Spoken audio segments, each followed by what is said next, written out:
We are Sports. We are San Diego.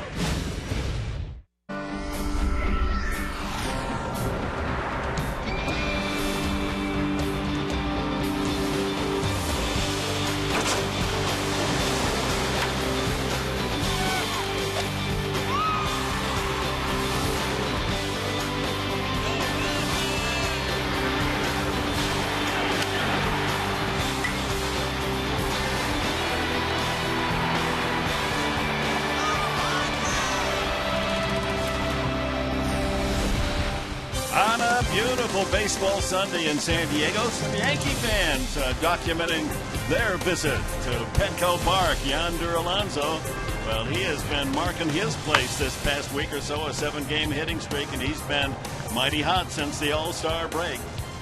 And for the Yankees, as we play this rubber game of the 3-game series, their power source, Robinson Cano, the all-star second baseman, ready for his duty today on Military Sunday at Petco Park. We welcome you. The final game of this 3-game series, the San Diego Padres hosting the New York Yankees. And a happy Sunday to all of you as we welcome Mr. Padre, Tony Gwynn, and Mark Sweeney, Dick Enberg. The Padres won the opener 7-2. Then they were shut out last night 3-0. And it's a very important game here in early August because we're going to see Ian Kennedy as a Padre, and a good performance by him is really significant for the rest of the year, don't you think? Oh, I absolutely agree. And I think Ian Kennedy's probably been energized coming to a new club with new expectations. So, yeah, you're right. This is a big game for Pods. What are your thoughts about that? Well, I think Ian Kennedy was a shock to his system because I don't think he looked to get traded. And when you're a number one starter, an opening day starter, it can be a shock to the system. But I think this is a great thing. Padre Ballpark, Petco Park here, is a pitcher's ballpark, but he's also pitching in front of a manager that's been a pitching coach, gone through those struggles, but also a pitching coach that is very well respected in this game. I think it's going to be a good move for Ian Kennedy. And he's 3-1 pitching here at Petco Park with an ERA at 2.27, so he already has shown he likes to pitch in this baseball stadium. Now let's go to the Yankees, and they welcome back Curtis Granderson, and he was the difference last night. Yeah, and this is something that the Yankees have missed all year long, is his power bat. Last night he got a ball centered in the plate, got this base hit, but more importantly, he's a guy that gives the Yankees a little bit of life. He's got some young life. He's got a little bit of power, as we saw last night. He's a guy that the Yankees depend on in the middle of their lineup to provide runs, and that's the thing that the Yankees really haven't done a good job of this year because of the injury. So, yeah, Joe Girardi, I'm sure, thrilled to get Granderson back in the middle of that lineup. Well, one of the attractions of this 3-game series with the Yankees, of course, was to see Mariano Rivera on his graduation exercise throughout the major leagues, and opportunity to see him with a save last night. With more on that, let's go down to Laura McKeeman. Well, Dick, certainly a special moment when Mariano Rivera was greeted with a standing ovation by the crowd in Petco Park, recorded his 35th save of the season in a perfect 9th inning, and one of the 3 batters he faced, rookie Jed Jerko. Jerko says it's a moment he'll never forget in our Geico quote of the game. Well, obviously it's exciting to get to face a guy like that. Obviously he's going to be a Hall of Famer, the best closer that's ever pitched. So it's definitely cool to get to face him. Obviously I was sitting on his cutter. That's what he's known to throw. And he threw me one on the inner half. And he got in on me a little bit. I was hoping to get a little bit better wood on it, but it was pretty good at bat. A couple good swings off of him, but that's what he does. He gets guys out. Jerko said it's truly amazing that somebody like Rivera has been able to have all the success he's had with just the one pitch, the cutter, and he said it was certainly a dominant pitch, Dick. Well, it was a great moment as he came in from the bullpen, and Yankee and Padre fans alike stood to cheer Rivera, not to wish him well necessarily from the Padre point of view, but just to thank him for his contribution to this great game. As the Padres take the field, always a special moment. The drill instructors from the U.S. Marine Recruiting Training Battalion Echo Company out on the field, and exchange not only of thank yous and congratulations between the two, but some other, just quiet. It's one of those moments where it's nice that there isn't a microphone there to hear what they're saying. Absolutely. I'm sure most of those guys showing their respect to their for their service and letting them know that they appreciate it. And if you're one of the lucky ones, like standing on the mound, you can get a baseball. I used to carry a pack of wristbands in my back pocket, so I always had something to give somebody so they would remember the moment. And yeah, sometimes it's a huge thing just to be able to have a conversation with somebody, and I'm sure these guys and gals appreciate it. Well, Tony and Dick, you know we can't say thank you enough, and these are situations that are very small in stature, but we can't say thank you enough for all the military. And what a great day, what a great way of San Diego Padres and their organization to honor the whole military. And the Yankees are pleased that they're part of this Military Sunday, and they've been expressing their gratitude for the weather that we provided the New Yorkers. And another classic San Diego day, temperature edging towards 70 degrees, very little breeze, ideal conditions as we're ready to go. And of course, as per usual on our Military Sundays, the Marine recruits there in the upper right field corner. All right, here's the Yankees lineup today, brought to you by Hyundai. Ichiro will lead it off. Robinson Cano, the All-Star second baseman, hits second. Alfonso Soriano, reacquired by the Yankees from the Cubs. Curtis Granderson will bat cleanup with Lyle Overbay hitting fifth. Eduardo Nunez at shortstop. Derek Jeter suffering from that calf injury after the ankle and quad injuries that have sidelined him for all but a year. Then it's Jason Nix, had an RBI single off the bench last night. He is at third base, hitting eighth is young Austin Romine, and he'll be behind the plate for Phil Hughes. Well, let's talk about the scouting report, brought to you by Jaguar of San Diego. For Ian Kennedy, it's all about location, not velocity. You'll see the lower 90s with a fastball. He'll cut it a little bit, curveball and changeup. But get back to the winning ways. This is a young man that won 21 ball games in the big leagues. And yes, he's gone through some struggles. But like you talked about, Dick, he is a second-half pitcher, and we expect big things in a Padre uniform. Kennedy, not a big man as pitchers go today, at 6 feet, 190 pounds. 28 years of age from nearby Huntington Beach. So he'll have family and friends cheering his progress as a Padre as we move forward. Ichiro leads it off. He closing in on hit after hit that'll take him to 4,000. Joe Girardi and the Yankees are currently 8.5 games behind Boston in the American League East. Foul back toward us. Ichiro needs 14 more hits to become the third man in baseball history to collect 4,000 hits.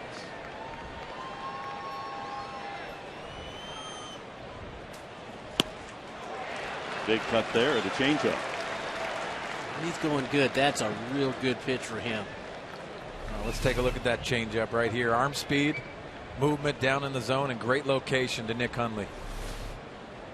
That went off the head of the bat foul.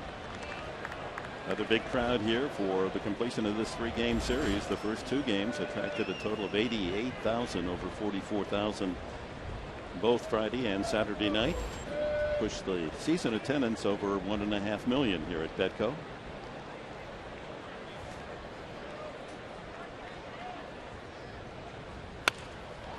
Sweeps an easy ground ball to second, and one away. Changeup from Kennedy. A look at the Padre defense today, brought to you by Aramco Mortgage, with Kotze getting a start in left field. Venable in center, Denorfian right. Headley and Alonso at the corners. Cabrera and Amarista, the double play combination. Nick Hundley behind the plate for Kennedy. Chad Jerko getting the afternoon off, and Alexei opportunity to play at the Keystone.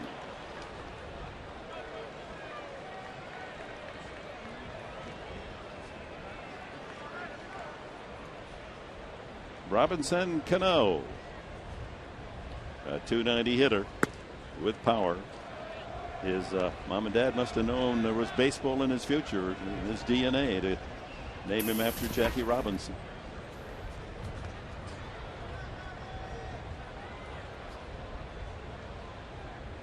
And of course wears Robinson's number in reverse, 24. 2-0. Robinson's really been trying to find himself here in the 2 days previous to today that they've been here. You know, we watched him take early hitting, And just watched him take batting practice today, and he's trying to get back to using the whole field. I think he's kind of caught in that mode of trying to pull the ball too much. As if that was more an opposite field swing. He's trying to, but it's, you know, for right now, it's real hard for him because that top end is coming right over the top. And you can see it in his follow through. And with some of these guys getting back in this Yankee lineup, you know, he would really like to kind of get things going again. You get Jeter back, you get Granderson back.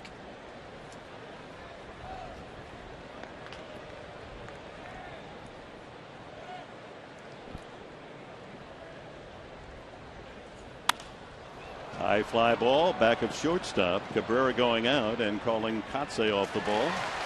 2 away.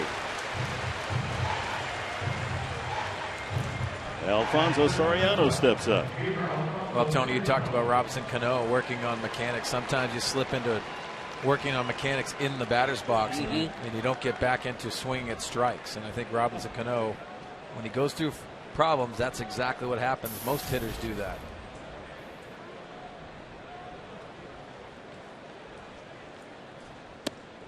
Breaking ball for a strike to Soriano. Was hitting .254 with the Cubs and 17 home runs when traded back to Gotham. He's had just 26 at bats on his return to New York, and a home run. Free swinger. You make a mistake and kiss it goodbye. Good luck against Kennedy. 3 home runs and 13 at bats. Change up. He's using that effectively early. Good. It looks good. He's got that same arm action, but you know, mixing in that straight change. Haven't seen a breaking ball yet, but thus far, really good arm action.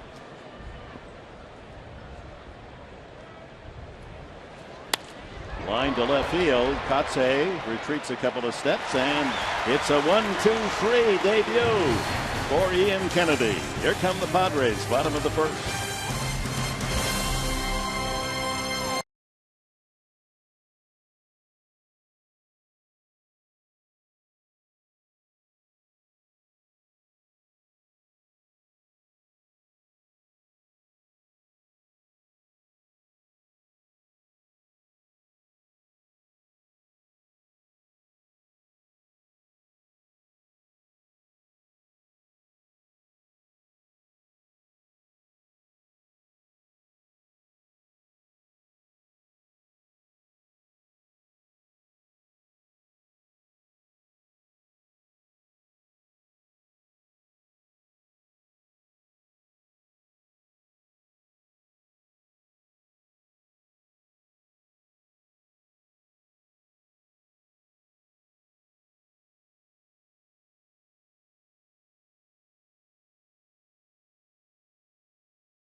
County Lexus dealer, inviting you to test drive a luxurious Lexus automobile today.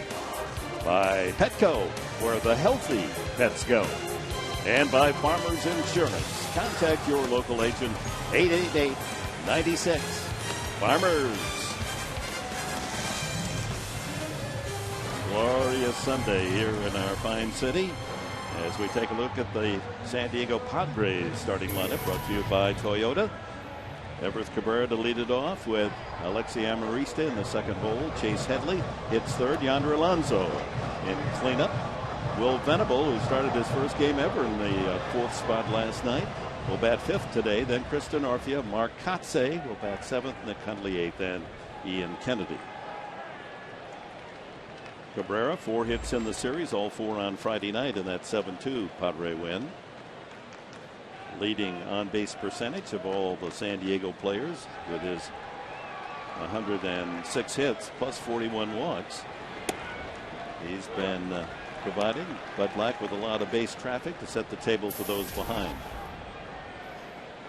Phil Hughes, another Californian from Santa Ana, went to Foothill High School.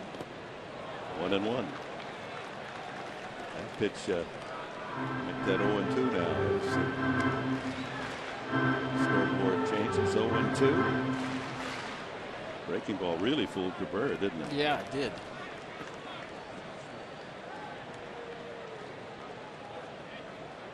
They play Cabrera to hit to the opposite field. He chokes up now with 2 strikes and rolls that one foul. Derek Jeter, the Yankee captain, taking the last 2 games of this weekend series off. He wanted to play desperately, put himself in the lineup, wants to help his team. Of course, fans came to see Jeter, but he just was not himself Friday night. He did not look good Friday night, especially defensively. He did not run down the line too well. But they needed him in the lineup, that presence that Derek Jeter brings. Watch out, that foul skids just over the roof of the Yankee dugout.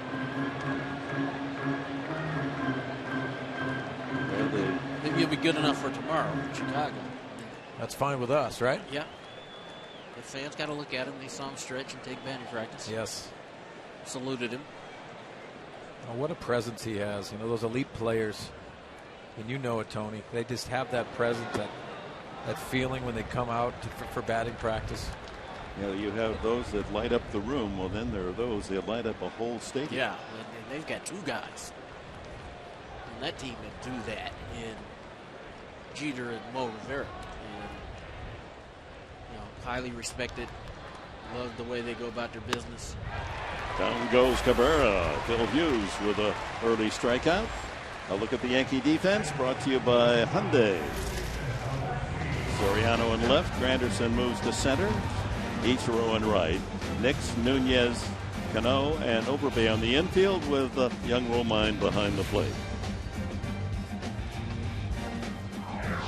Alexi Amarista, the hitter.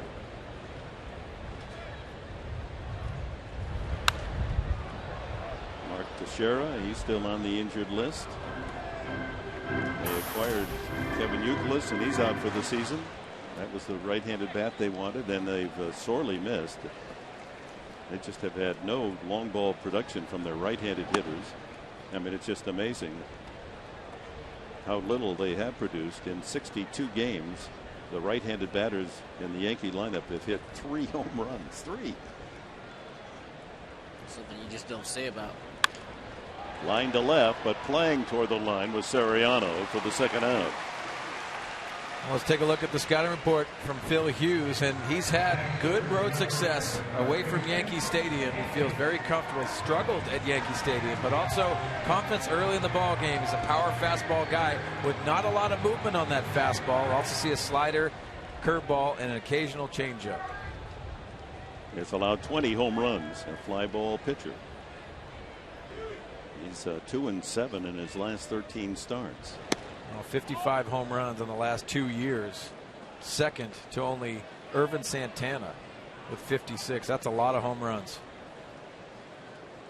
And 1-7 at home. That's hard to believe. He's the #1 draft pick. Before Ian Kennedy, they picked Hughes out of Santa Ana High School in the first round in 2004, and then the Yankees drafted Kennedy first in 2006.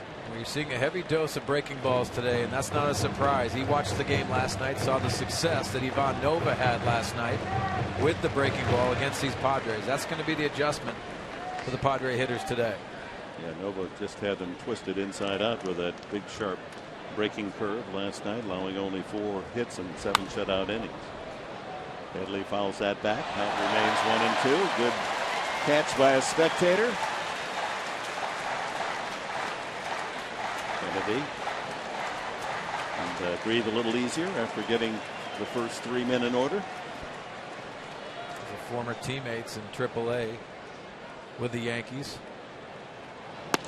It looks like Phil Hughes has changed his arm angle from where he used to throw from last year. He's more of a 3/4 guy with the fastball, at least. Well, Tony, talking to the Yankee people, they try to get him with a 2-seamer, but Just doesn't feel comfortable with it. Line drive right field. That's going to fall for a base hit on one hop to Ichiro. Headley has the first hit of the game. In other words, when they tell you you need a two-seamer, that the other way is not good enough. You got to have something else. You can't just go fastball, curveball. Here's an example of that. He tries to get that fastball in instead of being able to maybe cut it in. It's almost like a four-seamer in, and Headley's able to get to it, banging in right field for a base hit. Brings up Yonder Alonso, Padres' top hitter at 298.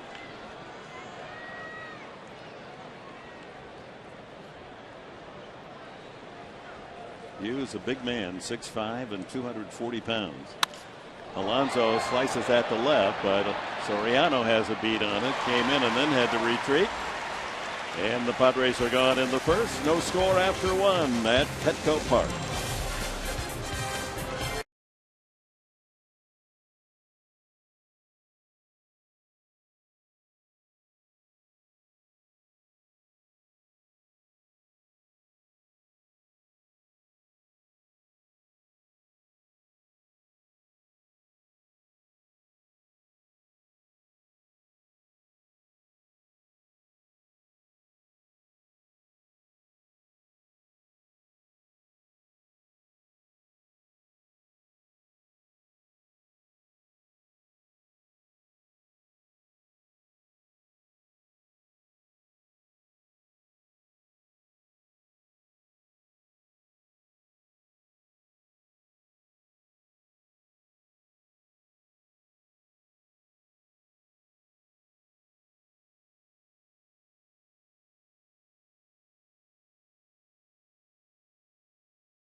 Overbay and Nunez in the second. He used the changeup effectively in that first inning. Well, location and also arm speed. And when we get familiar with Ian Kennedy, it's a three-pitch mix with a cutter off the fastball. But the changeup in the first inning was outstanding location, but also the movement, and had some good success against it in the first inning. Here's the hitting star last night for the Yankees, Curtis Granderson, and he lines it foul on the first pitch he sees today. He broke the scoreless tie in the seventh inning with a two-run homer into the jack deck of starter Tyson Ross. Also had a single in the stolen base, scored a third run in the ninth inning, counting for all three Yankee runs.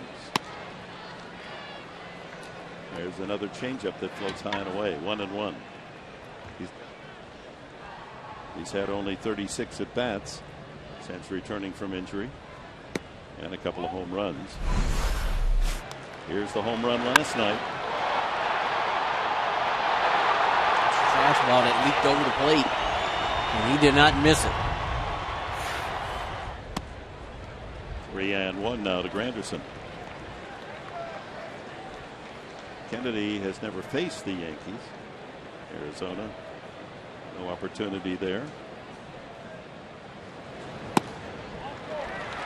And a leadoff walk to Granderson.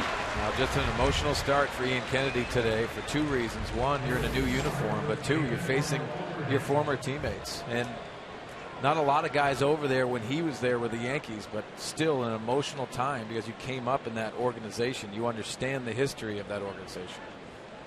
He was the 21st overall pick by the Yankees in the draft 7 years ago out of the University of Southern California, where he was a two-time All-America.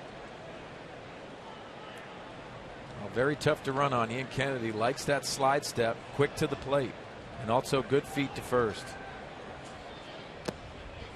Doesn't use the slide step on that first delivery, a breaking ball inside. Granderson with a stolen base last night.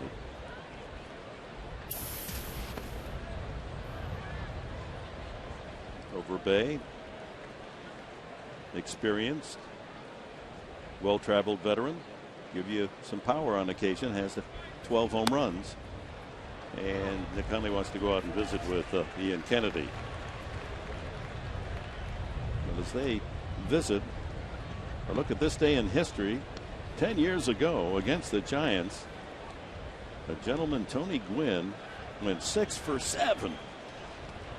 You think that's pretty good? How about in that year, 93, Tony, 4 times you had 5 hits or more in the game. That's a month for some hitters. That's a month for me.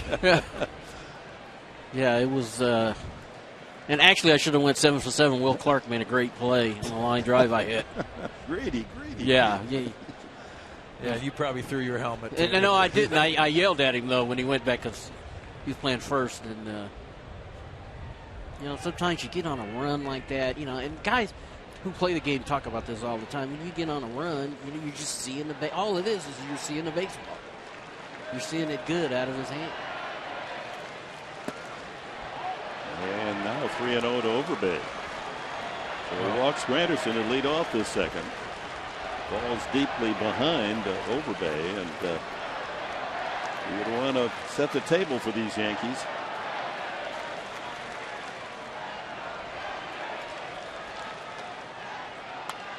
Oh, green lighted. You got a fastball at 89. Yeah, that's usually one of those things that happens when a team is struggling offensively. They'll give you the green light. And what do you think of 3-0 here? I never liked it myself because I knew I felt like I could get my bat on a lot of things, and so a lot of times 3-0 didn't work to my advantage. But sometimes to get a team going, yeah, you give them a shot.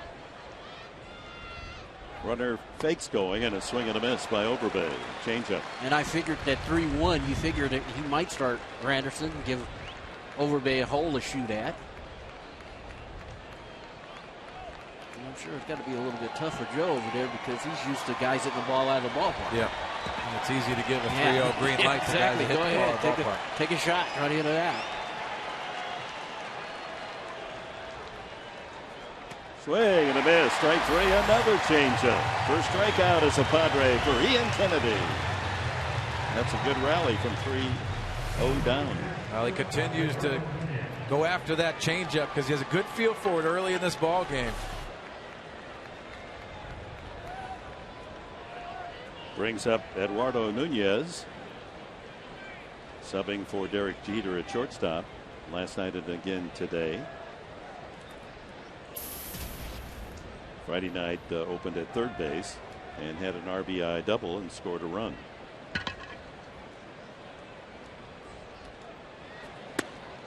On the outside corner.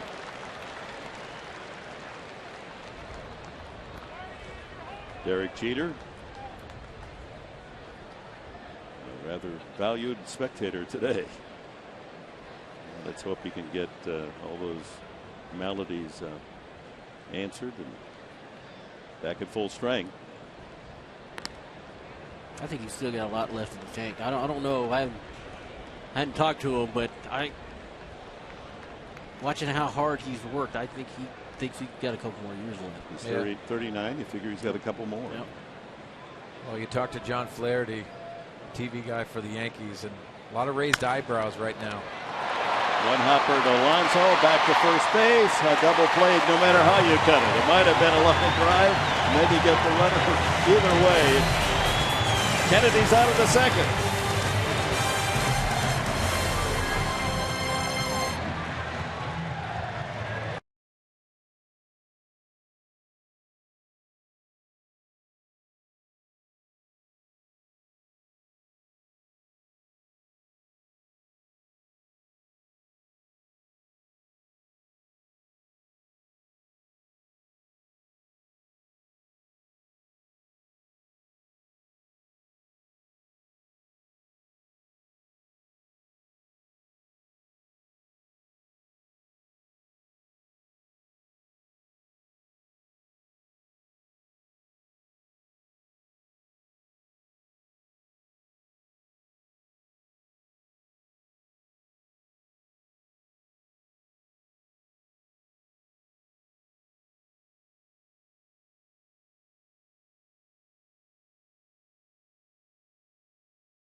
the Fox Sports robot assisting with the first pitch ceremonies today, a member of the Coast Guard throwing out the first pitch. And Cletus is in town with the Fox Sports 1 bus to promote the launch of Fox Sports 1. That comes August 17th. And we've got the bus right here in Petco Park. This is the first stop that the bus will make. It's going to go all around the country until the launch of Fox Sports 1, which will happen on August 17th, as I said. And the last stop for this bus will be in Boston. You're going to want to stay tuned to where the bus is going to be because you get an opportunity to interact with the Fox Sports girls and learn all about what Fox Sports 1 will be bringing you. All types of sports, every event, and great shows that you need to see. Now, I'm just trying to see if I can get in the bus. No one's letting me in. Guys, what do you think I should do? I don't know. Their password there. Open sesame. Huh? Get a key. Have Cletus open it for you. Yeah. Cletus looks like he knows a lot of stuff. Yeah, absolutely. Will Venable, 1-1 the count. High heat. 92 from Phil Hughes. It'll be Venable, Denorfia, and Kotze for the Padres here in the second inning. If you're scoring, that was a short hop. It was a confusing play the way Alonso played it and the way Nunez didn't run it out. But it was 3-6-3 as Alonso short hopped the line drive and completed the double play as expected. Nunez didn't decide to run. And a full count now to Venable, who has a home run and a double in this series. Here it is again. Well, it looked like Yonder Alonso had an opportunity to step on first, and maybe Nunez thought that's what he did, but continued to see the effort by Yonder Alonso at first base. Soft fly ball over short. That's going to fall in for a base hit.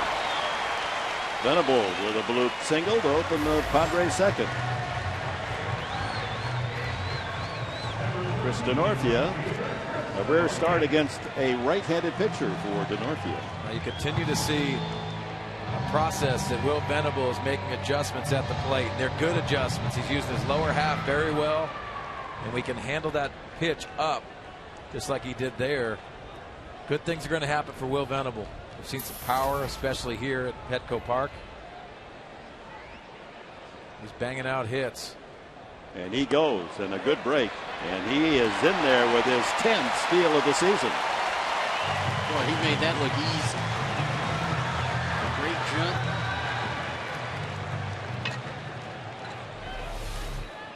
He gets a great jump.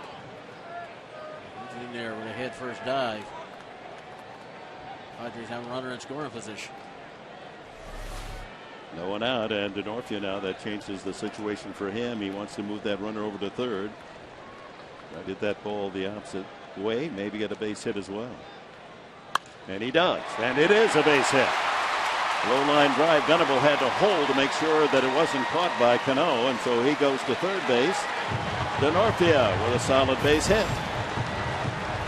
He made that look just so easy. You know, Venable's still second. Dick, you described it. Everybody knows what his job is. And he gets a ball out over the plate, and he just stays back and hits it hard. And Cano is in position, but it just hit too hard for him to come up with it. And again, good execution here by the Padres, and now somebody's got to be able to drive that run in. Somehow you got to be able to get that guy to touch home plate. Well, perfect situation for Mark Kotze. He's been battling some struggles at 200 coming into this at bat, but RBI situation on your first at bat for a pinch hitter coming off the bench usually. Kotze is one of two Padres who have actually faced Phil Hughes in the past. The other is Carlos Quentin, who's not in the lineup. And Kotze is 2 for 5 against the Yankee right-hander. Again, we got to thank him for being mic'd up yesterday. Good stuff we had on the game yesterday, our pregame, postgame. Padres last night and being shut out were 0 for 8 runners in scoring position. They have an early opportunity on this sunny Sunday afternoon. As we documented last night, scoring first is really big. It correlates with the Yankees in victory or defeat about as strongly as any major league team. When they score first, they usually win. When they don't, they often lose. To be exact, they score first They're 40 and 11. 40 and 11. The opponents score first. They're 17 and 41. And it's played out in the 2 games of this series. Padres scored first on Friday night. High fly ball lets you get the run home. Deep center field is Granderson tagging, and here comes Venable for the early lead.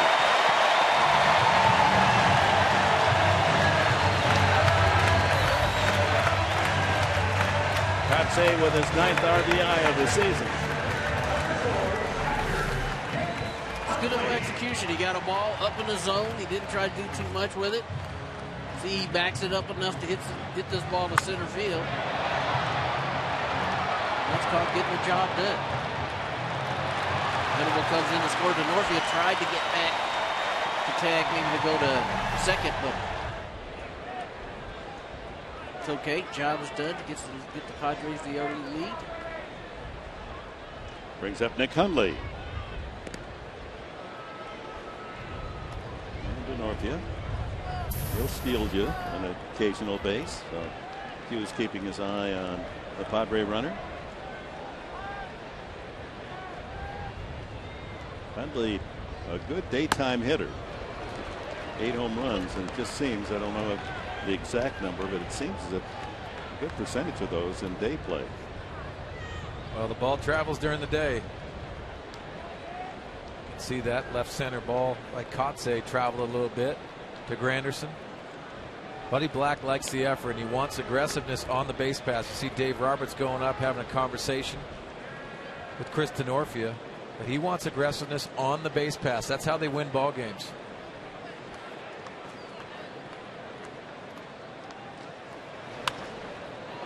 Watch out. Back in the second deck. The pitcher spot up next. Ian Kennedy, not a bad spot. 0-2 to try to take that attempt to steal second base here. You could measure him over at first base. The last pitch, he was kind of quick pitched to the plate. You see him paying a little bit more attention to DeNorfia over there than he did with Venable. Dino with 7 steals.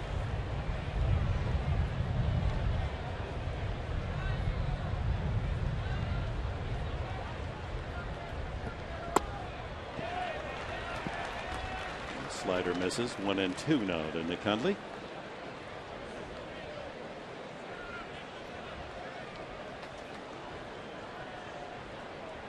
A run home. Singles by Venable and DeNorfia. Sacrifice fly Kotsay in the dirt. And I were talking about this before the game. Phil Hughes, that's his slider. He really doesn't throw it for a strike. He tries to get you to chase it. And these last 2 pitches here, Hundley has not bit on it. And I'm just not sure that's a pitch he's going to finish you with. He'll try to get you to chase it out of the zone, but he's not trying to throw that pitch for a strike. So, you know, so many hitters, Tony, talk about eliminating pitches. You try to do that? That was it, is that if you can't throw that pitch for a strike, I would just eliminate it and go to something else. So when I saw a slider, I'd just take it. Outside, and from 0-2, Hundley works the count full. Not a bad place to watch a ball game. The seats are all outstanding here at Petco Park. And especially on a day like today, this is just doesn't get any better. Runner goes, and it's outside. Did he go? No, he did not. And safe at second is DeNorfia. There's a hesitation there as Hundley waited at home plate while they appealed at first base umpire Ted Bennett whether Hundley had swung at that pitch. In the meantime, DeNorfia swiped second. Well, credit Nick Hundley on the check swing. Let's see if he goes. Yeah, I think that's a go, but he gets a good break. But Chris DeNorfia. So no steal because of the walk to Hundley. It's all about being aggressive on the base pass. Nick Hundley got a break there, but first and second for the Padres. And it went out. That gives Kennedy an opportunity to move the 2 runners into scoring position for Everett Cabrera. Kennedy, lifetime hitter, occasionally a base hit, a 138 career average. But here at Petco, 4 for 13. I was going to say, I remember doing some games where he got some knocks here. So long look. Of course, he's got to go back through and erase all the signs from his Arizona background and start fresh with the Padre signs, and he's going to make sure with Glenn Hoffman that he's got it right. Well, these signs are so different for Ian Kennedy, so he wants to be on the same page. And listen, we already heard his wife was a basketball player at USC. There's a lot of pressure on him to be an athlete up there. Wife Allison, anxious to meet her as part of the Padre family. They're expecting their 3rd child. You can see at Petco Park, 308 average. That's why we think he is a real good hitter, right, Tony? Yep. And the other thing is, he's an athlete. You know, we've seen that already. And they have him swinging away the first pitch. That's what I like. I'm sorry, Dick. That's what I like, because he saw the shortstop break early and he said, okay, I'm going to take a shot. Smart play right there.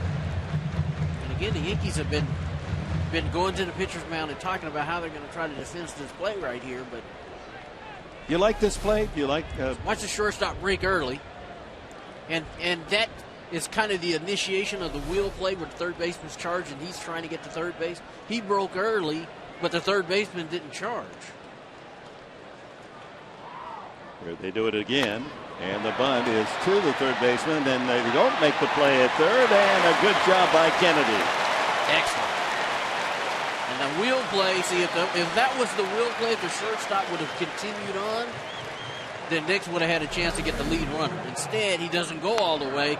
And see, he's trying to run with the runner. He's not going to take a chance on trying to hit that guy on stride, lead them to third base. So he's only got one play and has to go to first. Well, let's be honest, guys. I mean, American League East, you're not going to see many bunt attempts. It's a 3-run homer in the AL East, but they had to execute. That's the reason why you see so many conversations. Ian Kennedy executing in that situation. Very good. So now here's Cabrera with the corners in tight. Cabrera struck out the first time. DeNorfia and Hundley now in scoring position with 2 out and a run home.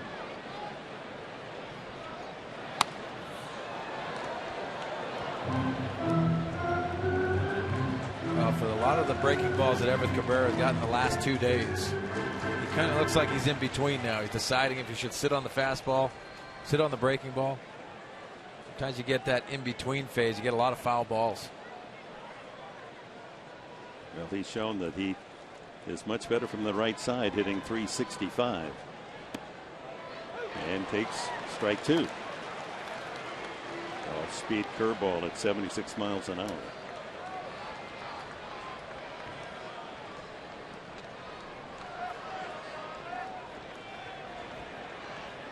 The Padres would love to see him work that middle of the field right here. Everett Cabrera's been doing that a lot. Big hit in this scenario. Put up a crooked number here in the second.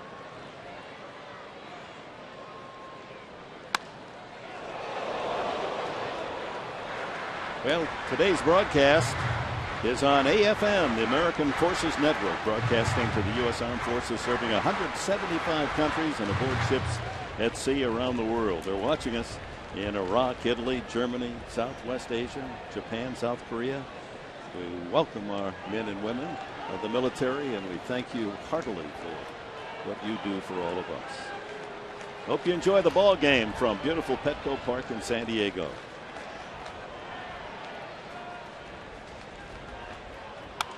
Another foul by Cabrera. You know, he has become so successful with 2 strikes. When he chokes up, you almost wonder, why do you do that all the time? I mean, he spoils a lot of pitches. Stays alive. Well, choking up is a preference. Sometimes it almost feels uncomfortable to you. And quite frankly, it's about the size of the bat that you use. Yeah.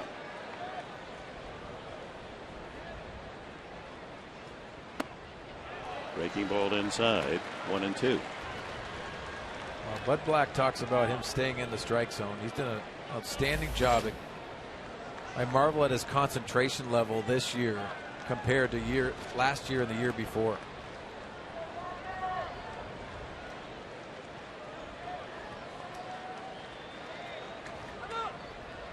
Of course, Cabrera, one of those, waiting for the Major League Baseball to announce its ruling on the biogenesis situation. I'll say Rod with the Yankees, the headliner in that regard. The talk is that we might hear tomorrow what that decision or decisions will be.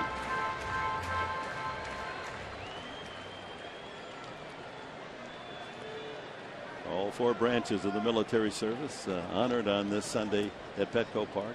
That's a tradition here in San Diego, Sunday Military Day. 2-2. And a happy birthday to our men and women in the U.S. Coast Guard. And of course, that branch of service so important, especially here in our city, San Diego. It's their 223rd birthday. So happy birthday to you, men and women out there serving in the Coast Guard. And 3-2. Well, it's been a good battle by Cabrera. He was down 2 strikes, fouled off a few. And when you see more pitches, like you said, Tony, eliminating that slider, you can see he lacks confidence with that breaking ball. Cabrera's battled back in a good situation. Meanwhile, this is the 28th pitch of the inning for Phil Hughes. Second and third, 2 out.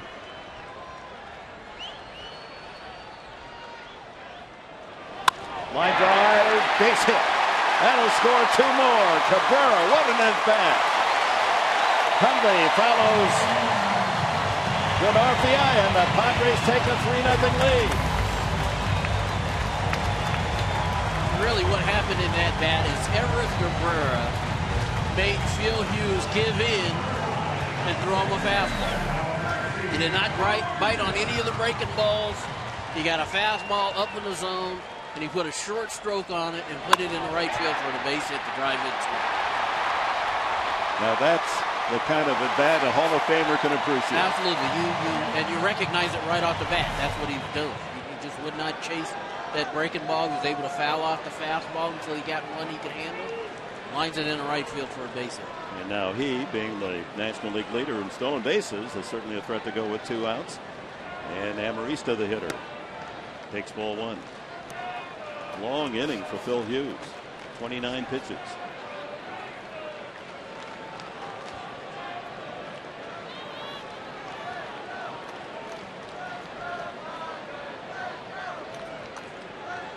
Venable with the steal. He was leading. Oh, he just got back in time. Now that's the mark of an excellent base stealer. With that big lead and leaning, most men are on that throw by Hughes are out, but he's able to scramble back. See, he was going just underneath the tag of Oberbe.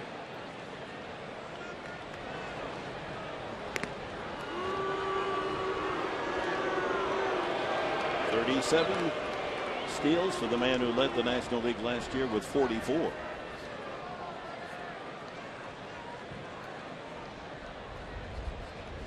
Three-0 Padres. A 3-run second inning. There he goes. And he's out of there. He had a hesitation. He didn't get a clean break from first base. And Cabrera thrown out by young Romine, the catcher. But he did his damage earlier. A 2-run single that adds to the run scored earlier. A 3-0 Padre advantage.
but most every Sunday, of course, those young men and women join us from the Marine Recruit Center here in San Diego, and Lieutenant General John Tulin, who had the honor of throwing out the first pitch and has been with us before, and great to see you back again. A native of Brooklyn, so you'll have to excuse him if he kind of edges toward the Yankees. But maybe a man from Brooklyn didn't like the Yankees. Well, actually, I was a Brooklyn Dodgers fan way early until they moved out, and then I became a Yankee fan. Ball slapped by Nix right back to Kennedy, who uses his body to block the ball. Hopefully he's okay. Throws out Nix. The Dodgers moved to Los Angeles, and you had to find other allegiances. Other allegiances, and the Mets weren't around during those early days. So. And you spent a lot of time, of course, since you joined the military here in San Diego, and you've got to be a Padre fan. Well, to be honest with you, I root for the Padres all the time. I think, you know, because I don't live in New York anymore, and this is my home. This has become my home team. As they look at Kennedy to make certain that he's okay. Here's that comebacker, and wasn't able to get the glove on it, so he used his body. Looks like hit him up in the upper leg. Well, it usually doesn't slow down when it hits the grass. And as he's taking some warm-up pitches, see how he feels. But General, I wanted to ask you today, with the first pitch, a little bit of pressure in that first pitch? Well, it was pretty funny. I mean, actually, I was out on the mound sharing it with Jerry Coleman, who you know is a World War II veteran. So there was a little pressure right there. He said, not bad for a young guy, he said. Well, General, so many times we hear about the pressures in sports, and I laugh at that, especially here. We're reminded that the pressures that you guys go through. How does the military deal with pressures with individuals, and especially our youth? That's a great question. I mean, I think we start early in boot camp, and as you know, the boot camp here in San Diego for many, many years. And we teach them, we start with basic values and character development. And we build from there. And we put the very best young sergeants and staff sergeants in front of them to be examples for them. And then almost, it's like, I tell people it's like the Wizard of Oz. You know, you go on this journey, you want courage, you want a mind, you want a heart. But when you get to the end of the journey, you say, hey, I always had it anyway.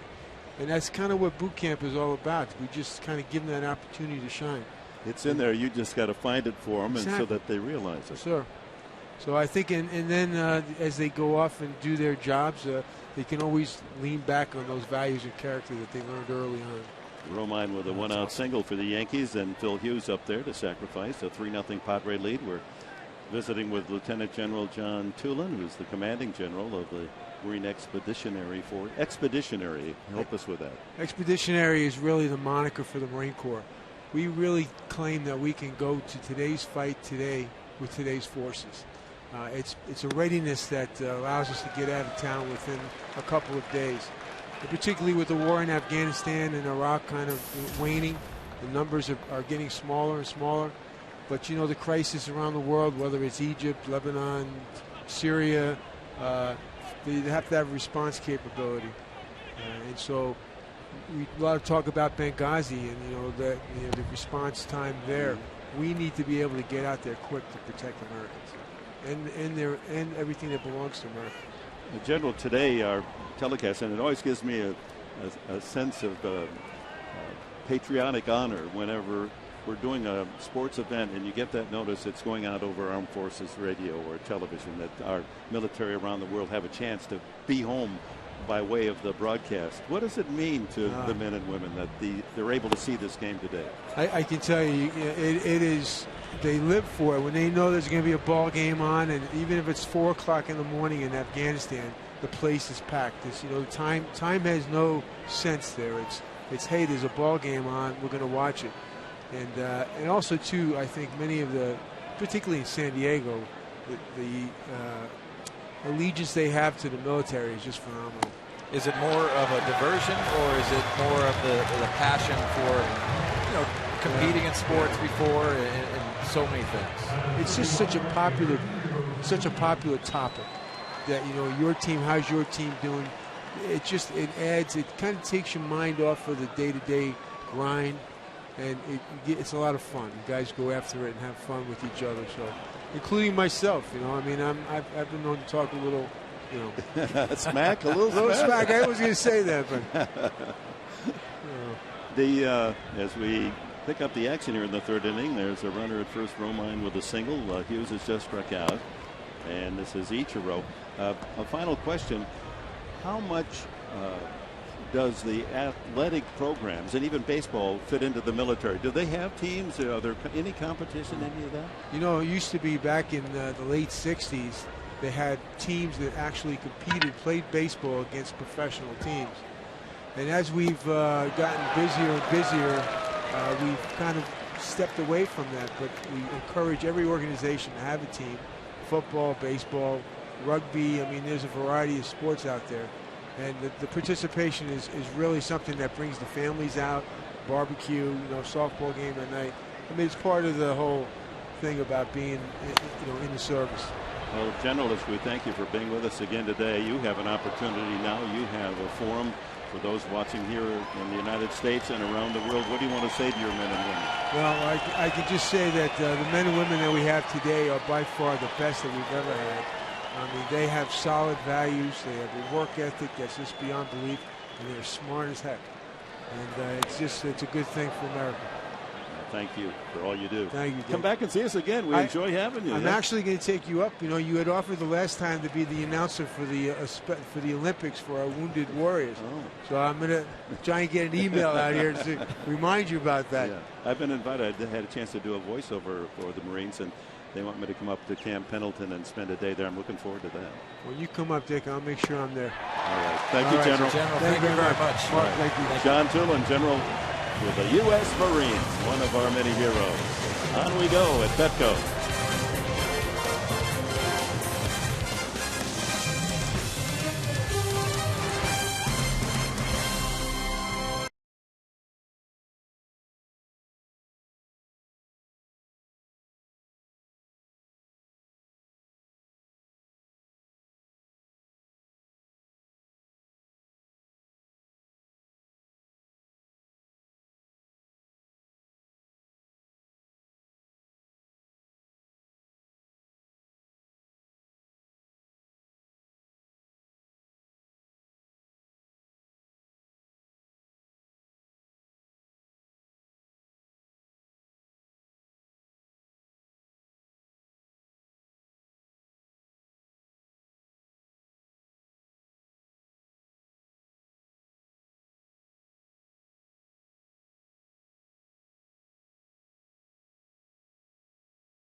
Bottom of the third inning, and time now for our AT&T Twitter poll. We're asking you, which of these records do you think will be broken first? And here's how it'll play out. You've got Barry Bonds' record, 762 career home runs.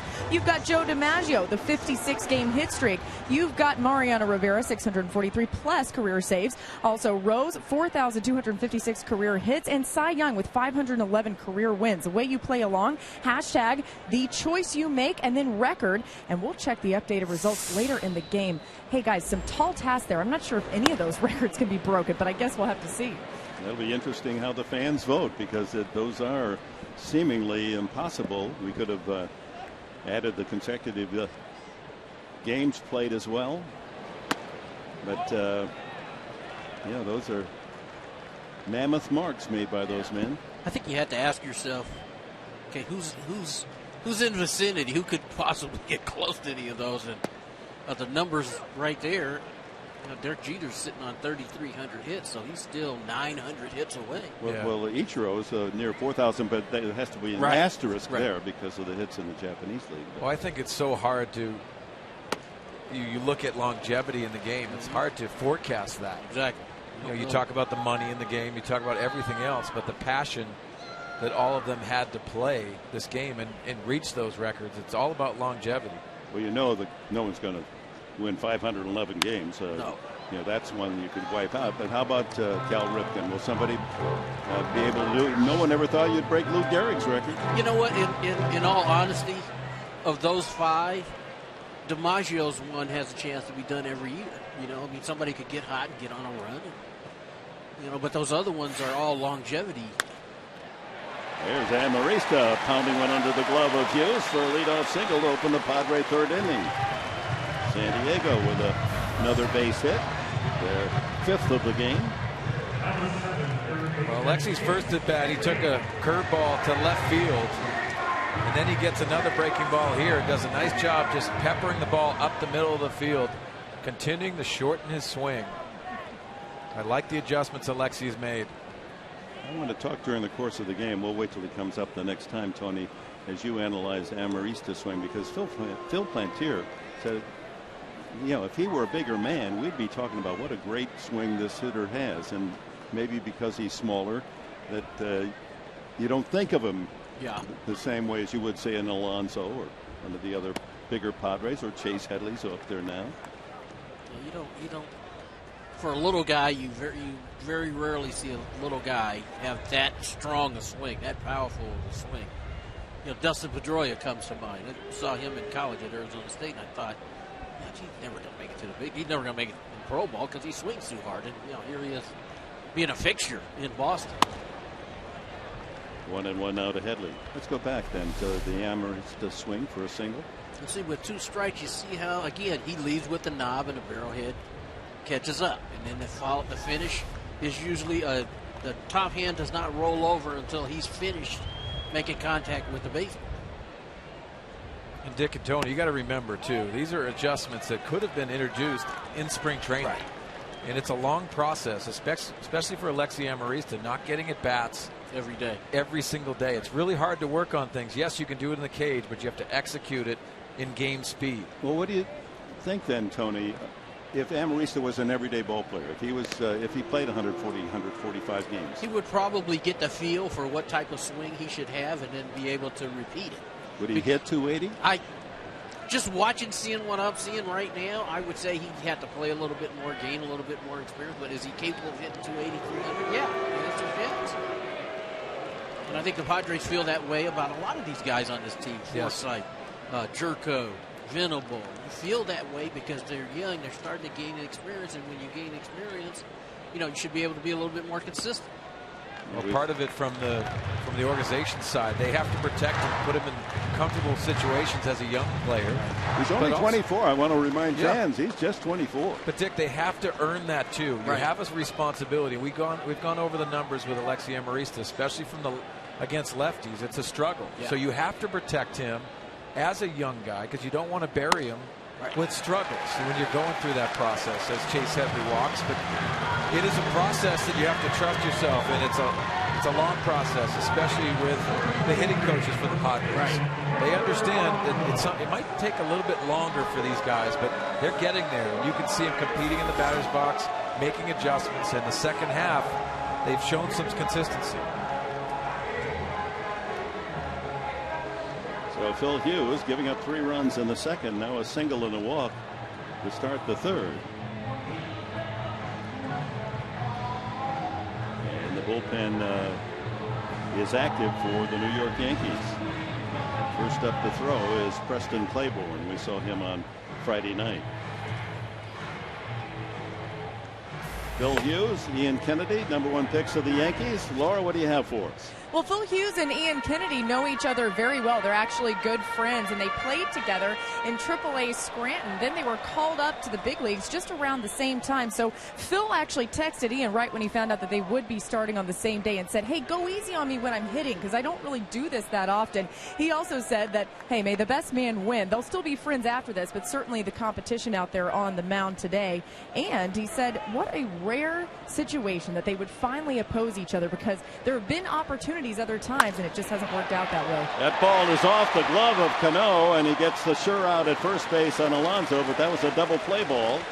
But it was hit hard by Alonso and handcuffed Cano a bit. Settles for the out as the runners move up to second and third. Well, a hot smash by Yonder Alonso right at Robinson Cano. He's upset at himself. He didn't glove this, but it was a hot smash, and he takes the out at first base. Smart move, trying to not force the play to second base. That's a veteran play right there because a lot of times guys would still have tried to get to it. He just took the out.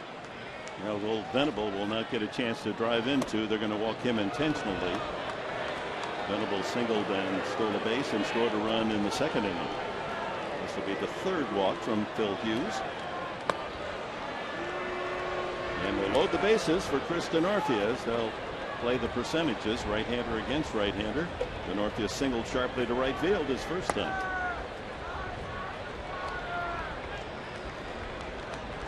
Infield's drawn in. Joe Girardi. It's got to be a tough time for a manager knowing your starting pitcher has gone through struggles. He doesn't look confident on the mound. 62 pitches at him. And bases loaded after a situation where giving out a 2-out, 2 RBI knock after you got 2 strikes on Everett Cabrera. Well, this is key here. The Yankees, of course, will look for the double play. They'll play in a step or two, not all the way in on the grass, as they hope to induce a ground ball that they can turn to. Meanwhile, the Padres looking for a big hit here to blow the game wide open. Talk about looking for a pitch to induce the double play ball. As a hitter, I got to be looking for something out over the plate. I'm not even thinking about trying to pull a ball in this situation because he's trying to get me to roll over a ball. So I'm looking for something out over the plate, whether it be breaking ball or fastball. You know, you pick your poison, but I'm definitely looking for something out over the plate in this situation. Padre over every pillow. Amarista, Headley, Venable.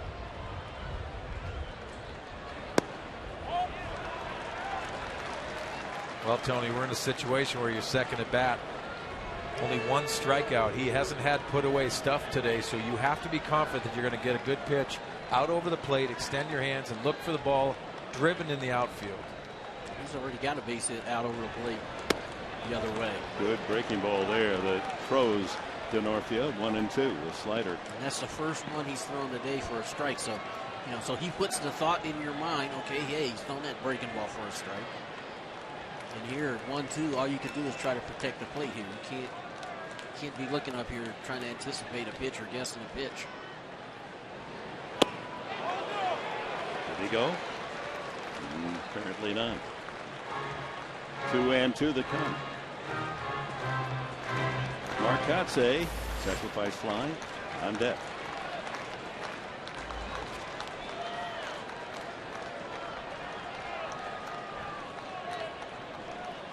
One out, bases loaded with Padres, and 2-2 to DeNorfia. You see from Fox Tracks by Southland Technology, that 4th pitch right on the edge. Good pitcher's pitch.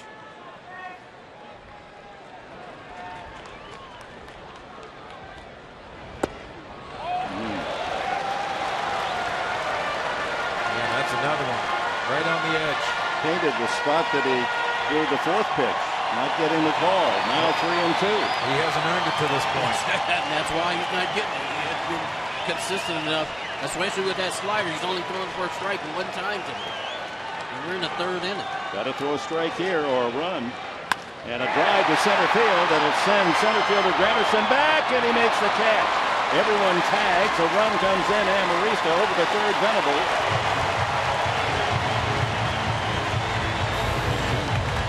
Padres lead it 4-0 as DeNorfia delivers again his 35th RBI. Let's take a look at the sequence, pitch by pitch. Chris DeNorfia, that slider away, looks like he wanted to drill that up the middle. The fastball in he takes. Slider on the edge, that's the strike that Tony talked about. Then he worked on the pitcher's pitches, working the edge, not getting the call. And then he gets a pitch out over the plate. Chris DeNorfia doing everything he can, moving the runner as first at bat and driving a ball to the outfield in an RBI situation.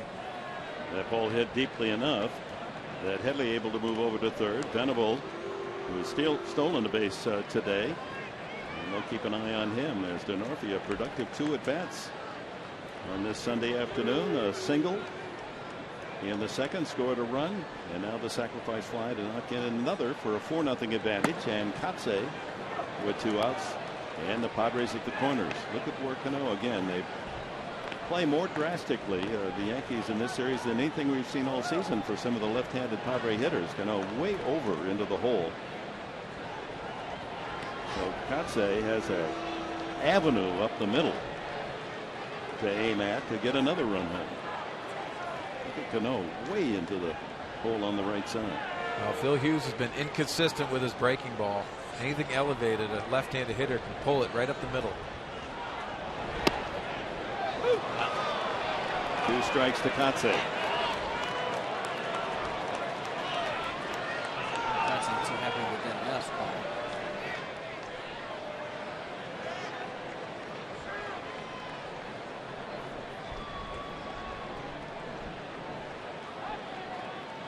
Headley at third, Venable at first. Into right center field, and it's falling for a base hit. 5-0 Padres as Headley scores. Venable to third. Katse with his second RBI this afternoon. I think it's time for Phil Hughes to take a seat.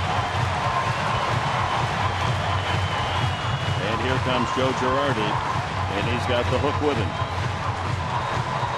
The 3 in the second, and the Padres with 2 more here in the third as they derrick Phil Hughes. 5 runs on 7 hits. Well, Mark Katse continues to use that short stroke with the fastball. Back-to-back fastballs. A veteran hitter is going to feast off of that. Nice job of hitting by Mark Katse. Making Sunday fun day, run day. 5-0 San Diego.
Get ready for more summer fun with Padres Kids Fest at the park every Sunday home game.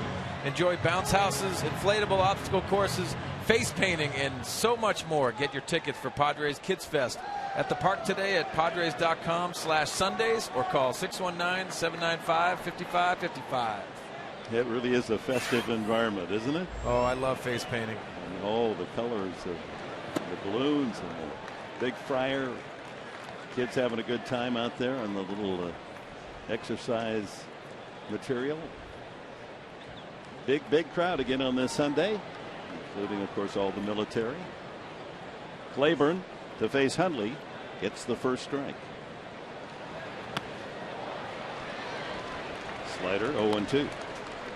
For Preston Claiborne, this rookie right-hander, fastball, slider, change. A lot of fastballs, mostly away. Like you said, Tony, look out over the plate. Drive to the middle of the field. Most of the time, anytime you face a young pitcher, pretty much can look for something out over the plate because they're not going to want to pitch in. Good stop by Romine. Whether it's the slider or the fastball, pretty good bet you're going to get something out of the plate, as we've seen this inning. When it came time to do the damage, it was usually out over the plate.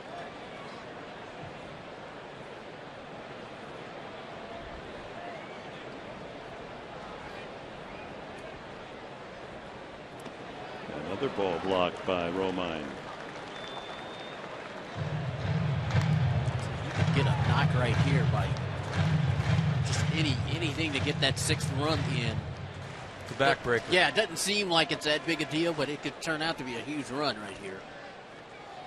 Get Ian Kennedy back up to the plate and get him out of the way to start the next inning. Inside, and the count full to Hundley, who walked the first time and scored. Can't say enough for these Padre hitters, just grinding out at bats. You can see they're working counts. Even if they get behind, they're working, whether it's trying to stay in the strike zone. One of the reasons how you could tell that is look at the body language on the defenders of the Yankees. There's hands on hips, standing straight up. High fly ball, left field. Soriano waits for it to come down. And that's it for the Padres in the third, but they get 2 more on 2 hits and 2 walks and lead it 5-0.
Necessarily think of outfield and base running coach and starting pitcher as being a combination that you see every day, but Dave Roberts and Andrew Kashner have a really great relationship. Now, this is a situation where these two spend most of the game sitting there watching, and one of the things that Dave Roberts told me is that Andrew Kashner likes to sit with him to watch where Roberts positions the outfielders so that when Kashner is the starting pitcher, he knows how to react in certain situations based on where his outfield defense will be.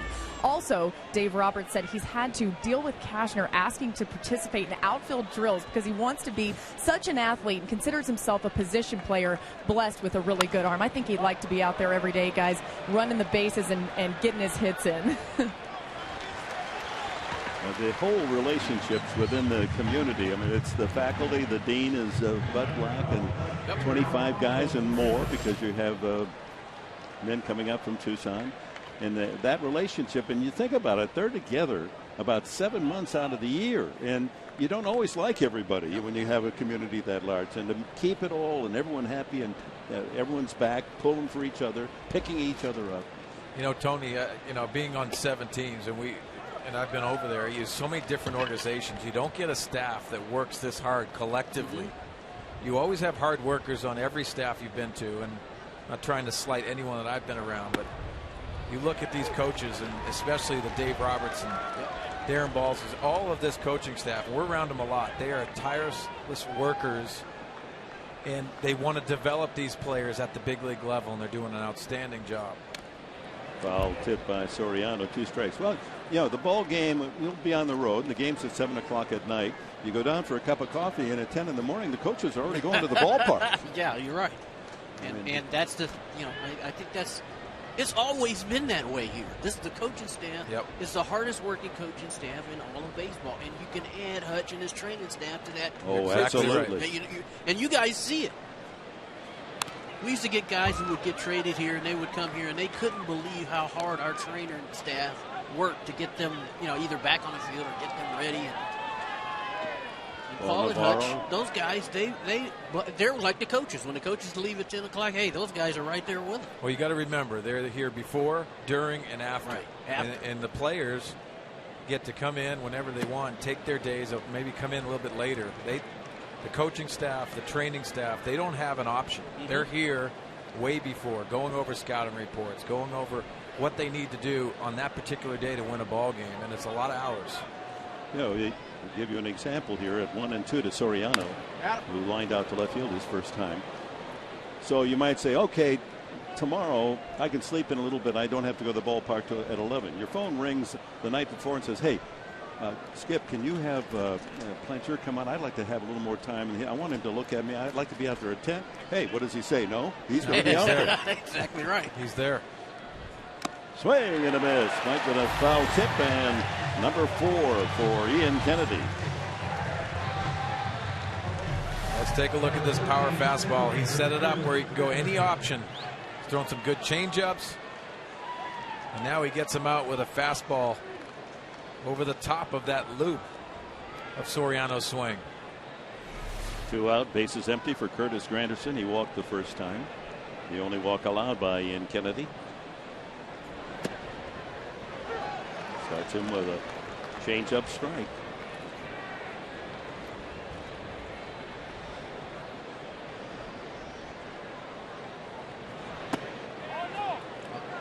Did not go.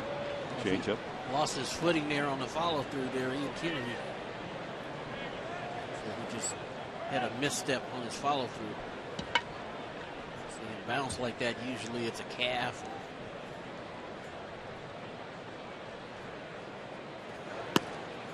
So it begs asking you, gentlemen, how do you go from 21-4? We're talking Ian Kennedy, 4th in the Cy Young race, 21 wins, only 4 losses 3 years ago, to 3-8 this year.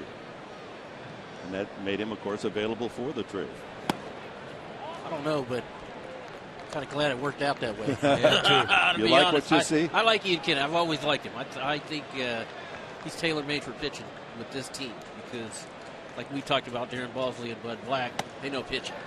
Second time he's walked Granderson, and with 2 outs, that'll bring up Overbay. Well, Dick, you can never tell the future, but Bud Black, and also Darren Balsley, the pitching coach. That's 2 pitching coaches you have. Yes, there's a manager, but you get double duty. And I think for Ian Kennedy, making another adjustment from a struggle this year, there's 2 sets of eyes watching him, and also just the confidence of playing for a manager that's towed the rubber, gone through experiences you have. That's a benefit. And it's won 121 games. He still can go out and throw good batting practice. Yeah, and you know he's Kennedy's still young. He got some wins under his belt, but he's still young. 28. And I think again tailor-made for this team because knows what he's doing. He's got a 4-pitch mix. Location is the key. When he's locating, he's one of the tougher guys. and you put some runs on the board early for him, you give him a lead, it's going to be even tougher. I don't think that happened very often in Arizona, especially this year. Well, the question is for Padre fans, can he be an ace again? Well, who knows? We'll see. He can, because he's had 21 wins in the big leagues in one season. But will he? You know, who knows? The facts are he eats innings, and you need to have that on your pitching staff. And he's going to do that. He's going to go out there. He knows how to manipulate lineups. He has pitchers to do that. And I'm excited for the opportunity for Ian Kennedy because of Bud Black, because of Darren Balsley. And to pitch in this ballpark. Yep. He's only had trouble with one guy today, and that's Curtis Granderson. He got ahead of him with the first pitch, got a strike, then he ended up walking him 2 times. Other than that, today he's shown good command of the changeup. He's located his fastball. He's mixed in a breaking ball every now and then. 2-1 now to Overbay. He's had that devastating changeup. That works again on that pitch. But the fact of the matter is, you go from the brilliance of 21-4. This year, his last 9 starts with the D-backs, he didn't win a game. 0-4. And that's good if you're trying to acquire a guy like that. Yes, it is. If it's the other down. way, you're not going to get him. You are not going to get him.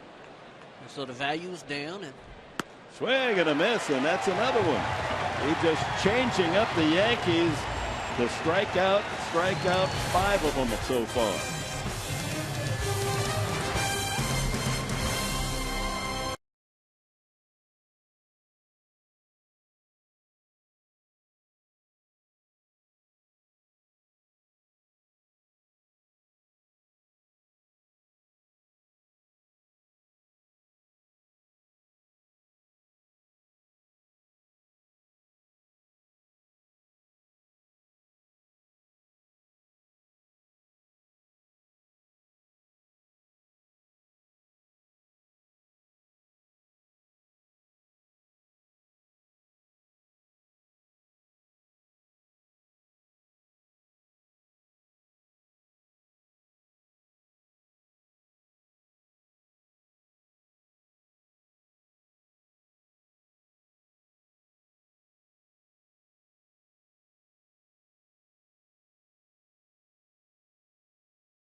To be an American when you see those young men and women. Part of the tradition here on Sundays at Petco between the top and bottom half of the 4th inning. The sellout crowd applauding vigorously the presence of our military today. As we go to the bottom of the 4th inning, Ian Kennedy facing Preston Claiborne. Kennedy sacrificed his first time.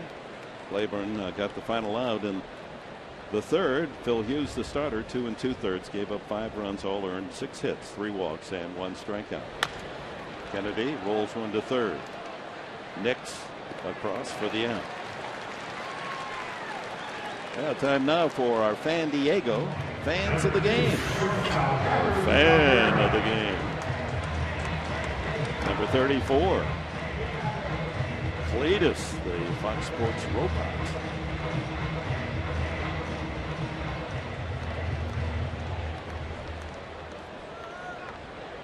Cletus can pick up the girls, too. Yes, he can. Chicks go for Cletus. Fox Sports 1, August 17th.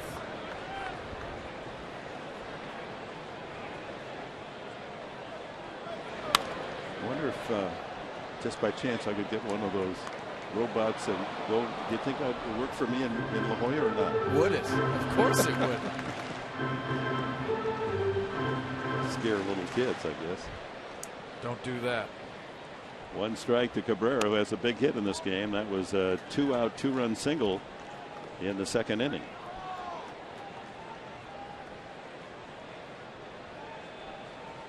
Five hits in the 3-game series against Yankee pitching for Cabrera.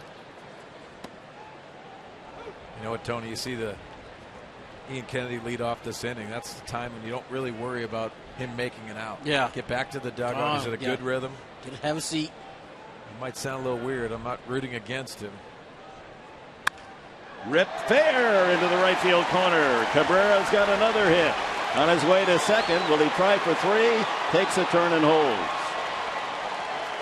A ringing double past the first baseman Overbay. And Cabrera 6 base knocks in the series. I sound like a broken record, but watch how short this stroke is. Breaking ball, hung it middle in, and he takes a short stroke and hits it so hard. I mean, Overbay's there.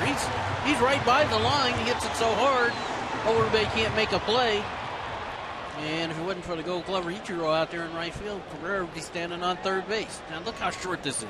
Foot's on the ground, lead with the knob, keeps his hands inside the ball and hooks it down the first base line. And in slow motion, it was quick. And that's as a leadoff hitter, that's what you have to do. You want to put a short stroke on, get on base, make some things happen. And the relationship Cabrera and Amarista, that has to rub off a bit too, doesn't it? I suspect that they're having those conversations because these two love playing the game of baseball. Amarista is lined out to left and singled up the middle and scored one of the 5 runs today.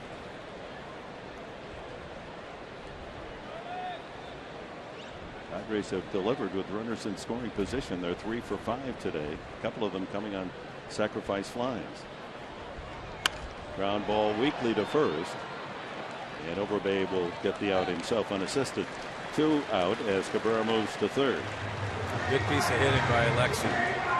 I know you're up 5-0, but you still got to do the fundamentals, especially when you're the bench player getting spot starts. Does a nice job heading to the right side, getting Everett over. And that'll bring up Chase Headley, who has singled and walked and scored a run. Even with 2 outs, he's thinking about doing the right things.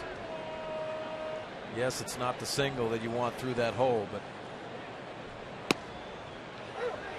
well, the other part of that is you've had a couple of 2-out knocks today. And what you're doing is you're giving Chase Headley's giving him a chance here. Well, hopefully you get something you can drive him in. And again, the Yankees opening up the middle of the diamond with their alignment for Headley. Ball in the dirt, and Amarista was ready, or rather Cabrera ready to charge down the line if Romine doesn't field it cleanly. I'm just stunned by how drastic this right side alignment is, with Cano almost shaking hands with Overbay, and then look at the gap between second baseman and shortstop. I think it's their scouting reports. You know, Yankees have sent out scouts to check out these Padre hitters, but they're staying on the ground. Chase Headley's going to hook it, and in the air they play him more. They kind of shade him the other way. Yes. In the outfield. And as a hitter, I used to have the time of my life sometimes standing in batter's box looking for these kind of defensive shifts, because then it just became a game. Can I manipulate a ball up the middle here? Like that one, a broken bat that'll fall for a hit. The Padres get another run. Cabrera jogs in from third. It's 6-0. And that wasn't the thing of beauty right there. You know, you can hear Chase Headley's bat break all the way up here, but it gets the job done. Look, he's all on. Look at that little fastball inside, gets in on him, breaks his bat. And you're jogging to first base saying, hey, I got the job done. Okay. Ryan ordered me some new bats. RBI number 35 for Headley on the season. A 2-out run for the Padres, and that'll bring Yonder Alonso is flied out and a hard ground ball out to second. Takes strike 1. Yet the Padres, after being whitewashed last night 3-0, come out with their hitting clothes. Something about those camouflage jerseys. Yeah, they're 5-3 this year. Military Day. Different purpose. Ooh, a shot that Overbay able to take out of right field. Alonso hitting in hard luck today. That was aimed for right field.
Base runners, a single and a couple of walks.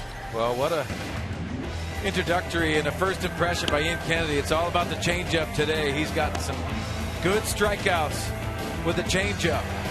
Down and away, and he's also incorporated a fastball for a strikeout, but it's all about that changeup getting awkward swings by the New York Yankees. He goes to work top of the 5th inning. It'll be Nunez, Nix, and Romine for the Yankees. Nunez grounded into a 3-6-3 double play his last time.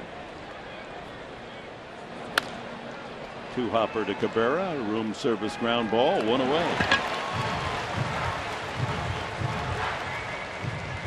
That'll bring up Jason Nix. Well, we've also seen some good breaking balls by Ian Kennedy today. Been fastball changeup mix with occasional curveball, but that extra thought into the Yankees' minds.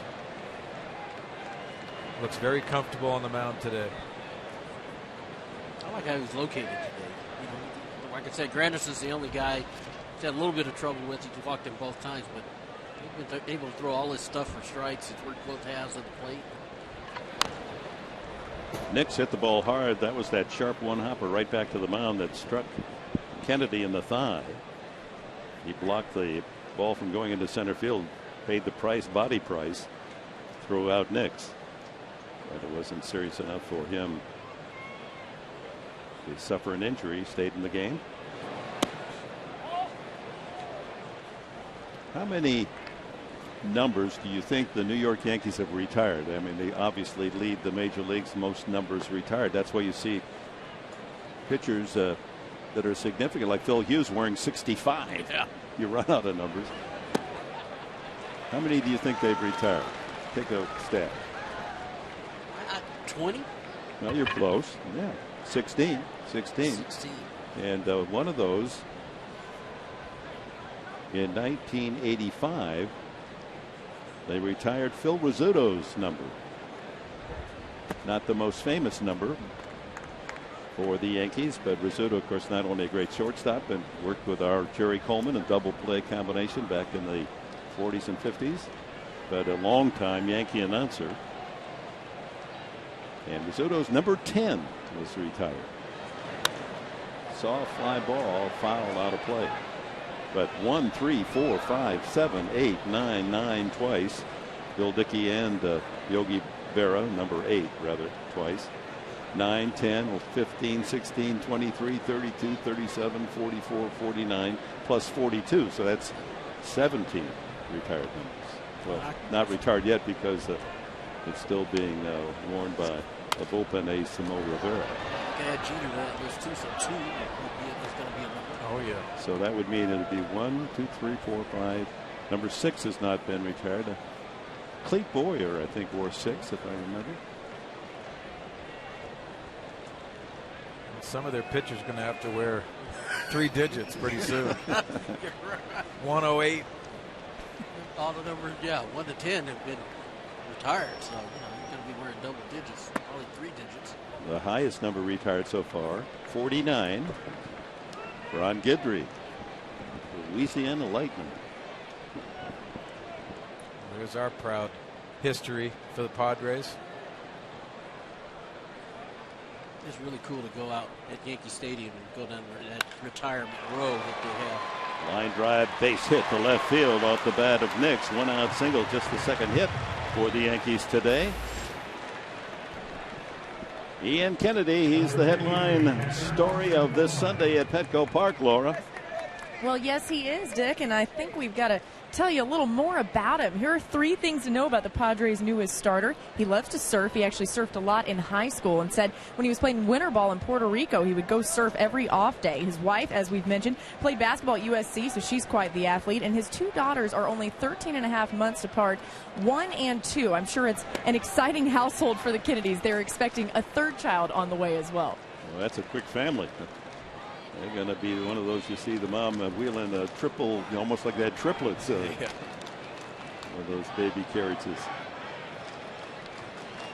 Red beard. I got to sit down with him the other day and very excited to be back in Southern California. That makes a difference. Talk about him coming over here from Arizona, being close to home mentally for off days. So many things that you can do to get away from the game. That's going to be a benefit for Ian Kennedy. Vernon Wells, veteran in the on-deck circle. The pitcher spot is due next. Headley, the second for 1. Back to first. A double play around the horn. The full distance. Headley was right on the foul line. Fires a strike to Amarista. Amarista with a terrific relay. 5, 4, 3.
Real friendly, real close by Del Mar. Wednesdays are free and easy for Diamond Club members at Del Mar. And by the Aramco Group, purchase, refinance, and reverse. Let's go down to Laura. What do you have for us? Well, we'll see Will Venable lead off this inning, and Bud Black says he's noticed an adjustment in Venable's stance. It's really helped. He noticed that he's moved his hands a little higher and more away from his body, and he's seen it be productive. It's something he's worked on with Phil Plantier. He noticed for a while he was keeping the bat a little too tight to his left shoulder, but this adjustment, Sweeney and Tony, he thinks has really paid off for Venable. Have you noticed this? I have. I know I have. I kind of have suggested that for a while. And now the thing is that he's having some confidence. He's having some really good swings and putting good swings together. So you hope that it'll continue to work for him. Will today a single and scored, also stole a base in the second, was intentionally passed in the third.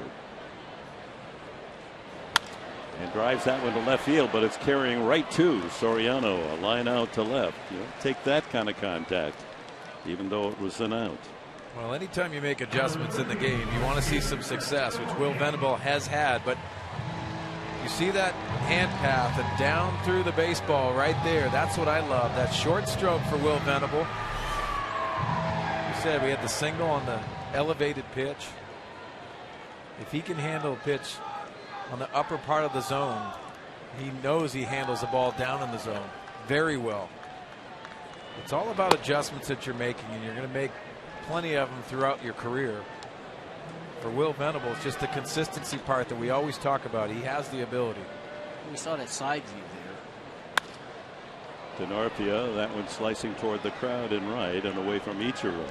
The home run that he hit the other night, we talked about his hands being out in front. But the path, the arrow that Mark drew on the screen was the exact same arrow on that last ball he hit to left field. And so, again, if you can let it get deep and hit the ball the other way, or you can be a little bit out in front and pull. Well, he's a terrific athlete. We all recognize that from day one, but really a late bloomer because basketball was his game in high school and at Princeton. And then he decided, his dad, of course, a major leaguer, Max, that he would be more serious about this game. So he's about 4 or 5 years behind some of the other players. And here at age 30, and finally figuring out all the mechanics and the thought processes that go through being a better hitter. As Denorpia goes down swinging. Every player wants to strive for consistency. Never met somebody that didn't want that. Sometimes this takes longer than others. There's late bloomers. There's guys that arrive and they have it. But you have to work at this game. The thing that Will Venable does, he works in the cages with his swing, but today they didn't have batting practice on the field. He's out there working on his outfield with Dave Roberts. Yep.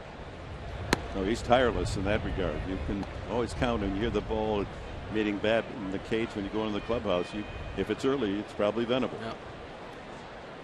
I was surprised. The other guy working with him was Andrew Cash. Dave Roberts is out here throwing fly patterns out to Will Venable, and boom, there's Andrew out there, and he's doing the same thing.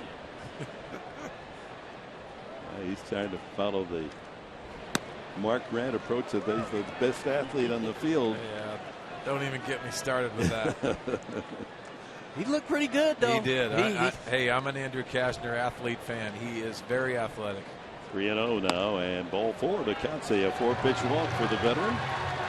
He's 1 for 1, been on base all through. Well, he's sacrificed fly, drove in a run, single, drove in a run, and now 2-out walk against Adam Warren. Nick Hundley's the hitter. Hundley has walked and scored and fly to left. 6-0. Padres lead it here in the bottom of the 5th inning. Trying to take another series. And that is significant. They've gone through half the season and never had won more than 2 series back to back. Now it's 4 consecutive series should they win today.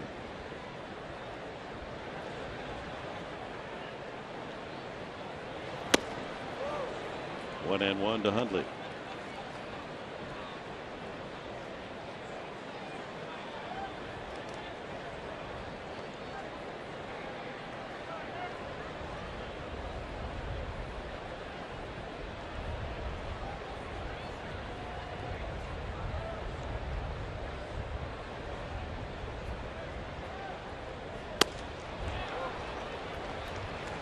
Off day tomorrow for the Padres, and then a short 2-game series with the home run hitting Baltimore Orioles here Tuesday night and Wednesday afternoon.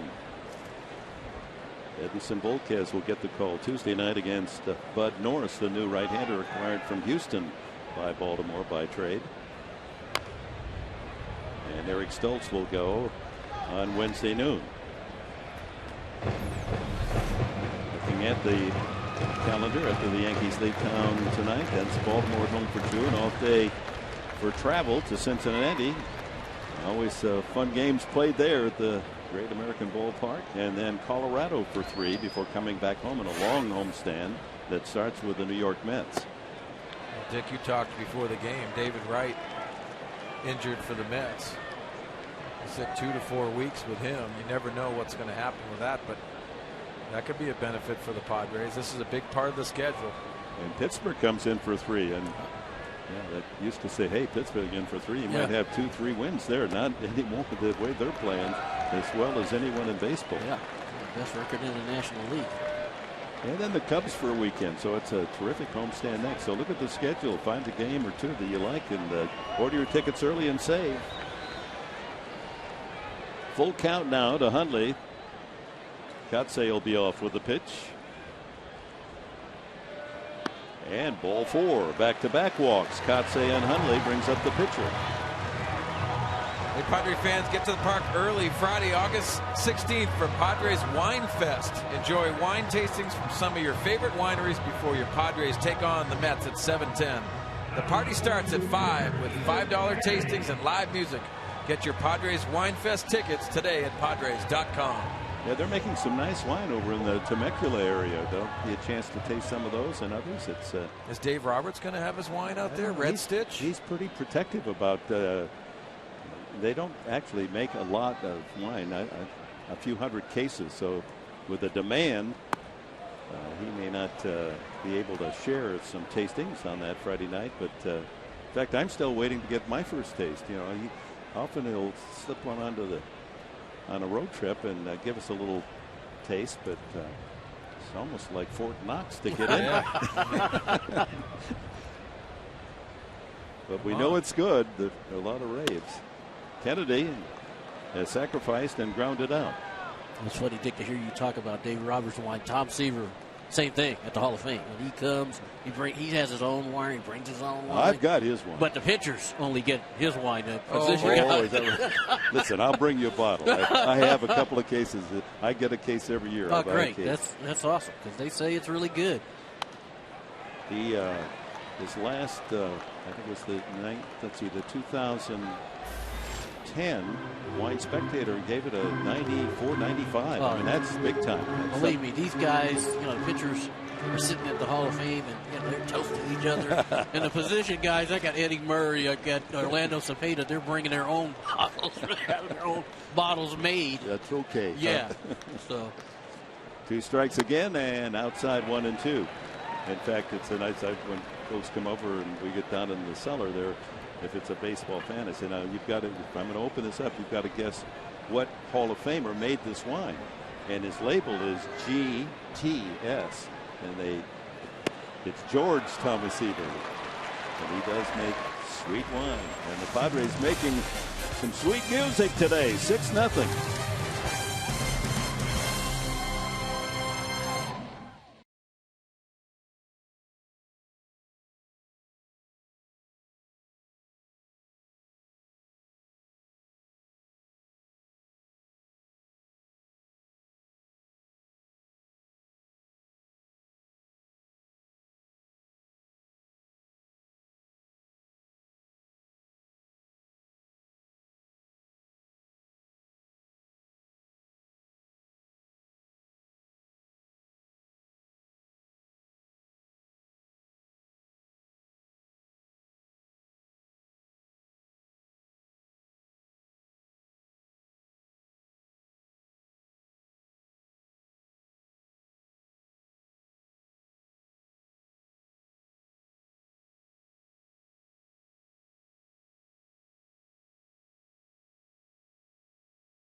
was a 2-out, 2-run single by Everett Cabrera that gave the Padres at the time a 3-0 lead in the second inning.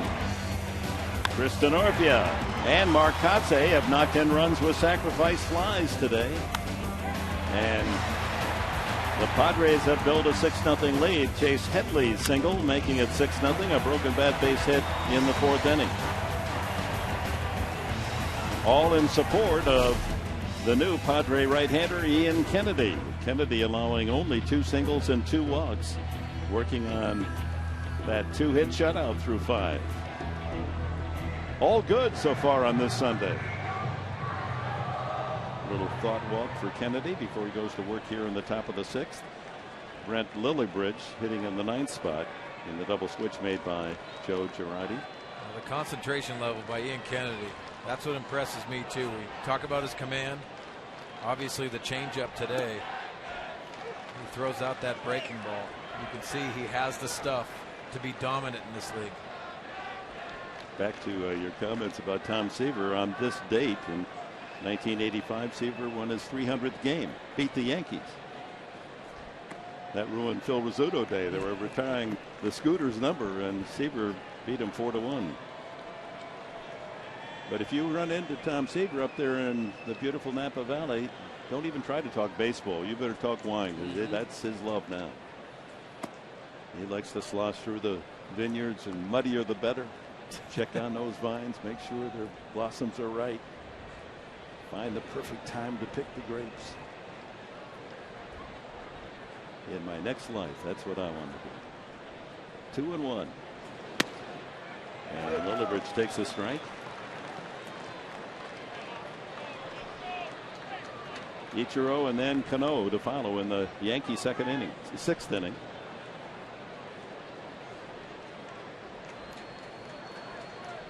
Young Lillibridge was 0 for 2 last night.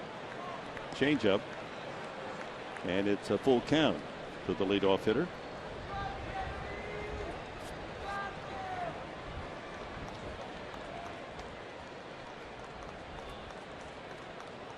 Free agent pickup by the Yankees from the Cubs.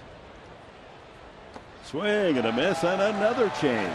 How amazing that has worked for Ian Kennedy all day. Changeups earning strikeouts. Number 6 for him today. Time for the Sequan Casino Daycation stat of the game. 493 career strikeouts since the start of the 2011 season with Arizona. That's 8th most in that period of time in the entire National League. Ichiro, a rare strikeout. You get him, you've really got good stuff. He struck him out in the 3rd inning. He struck him out with a fastball. Got him earlier in the game to ground out to second base on a changeup. He changed his plans and struck him out with a fastball last time. Little fly ball to center and run down by Venable. That's a typical Ichiro swing. Just running out of the batter's box, just letting the bat hit the ball and hope it finds some grass. Venable chased it down. Got a good jump on that. Catches the ball on a dead run, and it just happened to be one of those things he was working on early today with Dave Roberts out there. Shuffling your feet, planting, and going. Well, for all the youngsters out there, first step in the outfield, reading balls off the bat.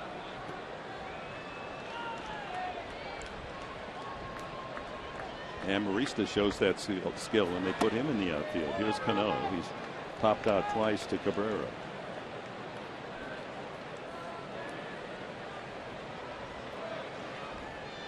There's Cashner at the side of Dave Roberts. Probably saying, didn't we just work on that earlier today?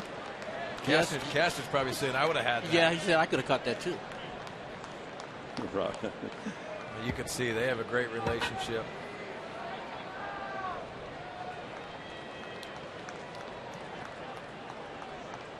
Two 2-0 now to Cano.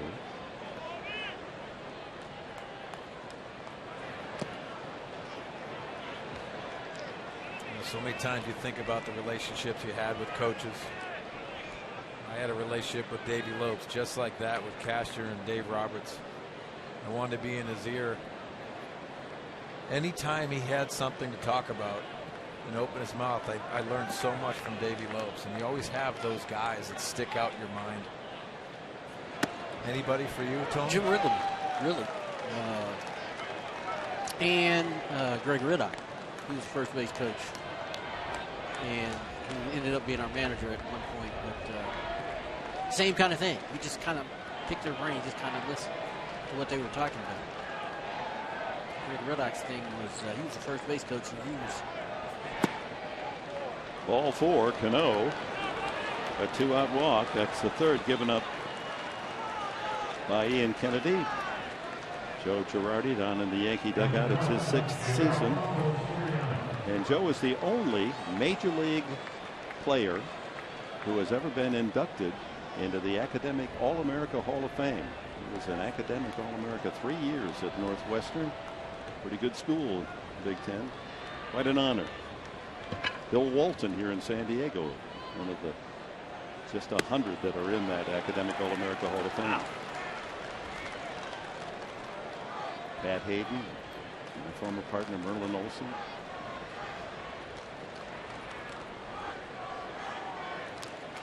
Tracy Warren, who a great player. She's a San Diegan.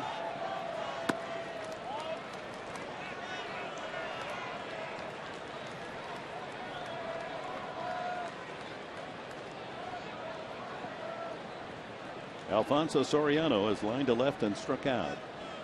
2 outs, Cano at first. I can remember back, some of my coaches said, we don't want smart players. You think too much, you know? Get us in trouble. There's some truth to that, overthinking this game. Especially this game. Yeah, right. Kennedy scrambling a bit here after walking Cano. He goes 3-1 to Soriano. Granderson on deck, so the heavy end of the Yankee order.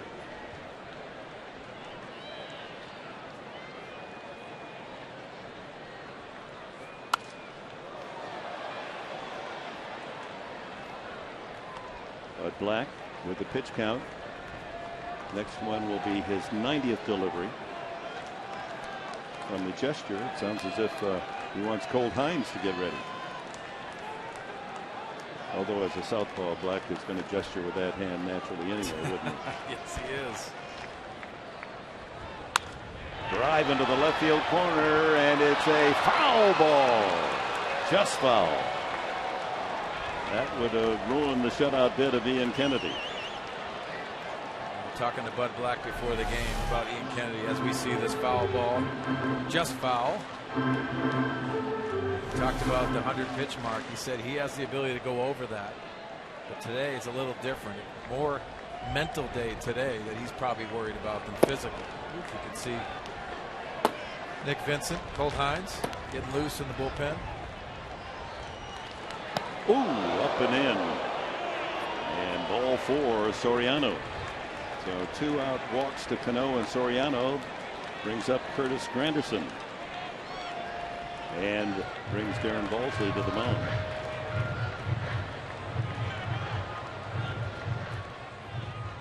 Padres scoring 3 in the second, 2 in the third, and 1 in the fourth to build a 6-0 lead. This copyrighted telecast is presented by the authority of the San Diego Padres and may not be reproduced or retransmitted in any form, and the accounts and descriptions of this game may not be disseminated without the express written consent of the San Diego Padres. You saw how close that pitch was to Soriano. Ian Kennedy, since 2010, has hit 53 batters. I mean, that's probably #1 in the National League. How do you account for that, Tony?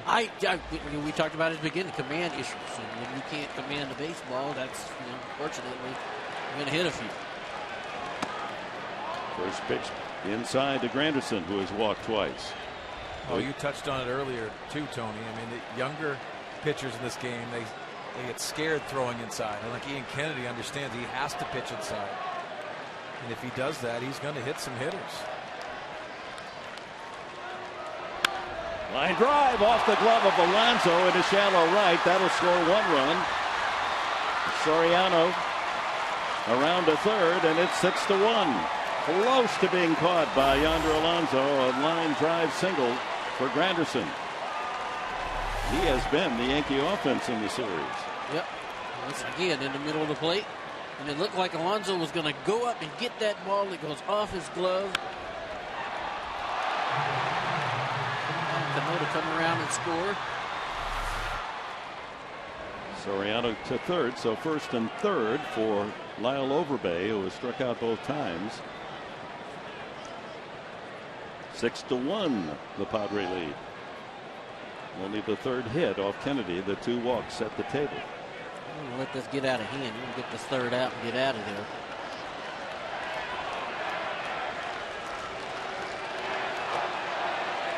He's lost his command in this inning, no question, after getting the first 2 outs, walking Cano and Soriano.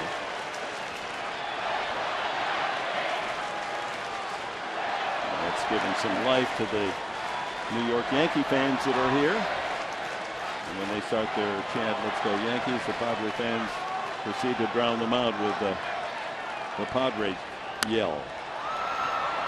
Lined into the left field corner, foul.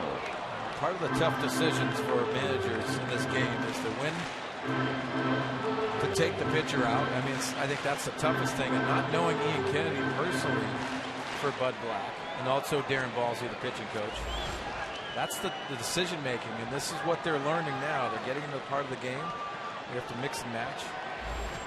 By far his toughest inning, 24 pitches this inning. The run is count to 95. And he's not just missing, he's missing well off the plate now. Early in the game, he had great command of that changeup. Now he's kind of lost that feel for it, it looks like. I guess I would say this is probably this might be his last hitter. Runners at the corners, 2 outs and a run home here in the Yankee 6th. 3-1. Change up again. Not able to command it. Eduardo Nunez on deck, and the Yankee pen busy as well. Job of Chamberlain.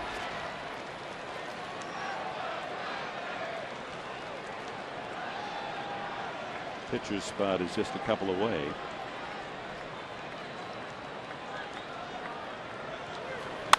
Line drive, base hit, another run in. Both walks have scored as Soriano checks in. It's 6-2. Overbay with the RBI is 47.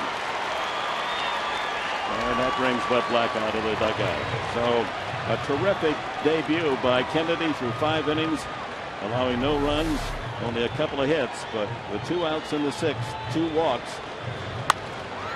That started his trouble, and now a couple of solid base hits. Good piece of hitting by Lyle Overbay. Nice effort. And the fans behind the dugout on the first base side say, "Welcome to San Diego," to Ian Kennedy.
presents Padres Baseball, brought to you by Mossy Toyota.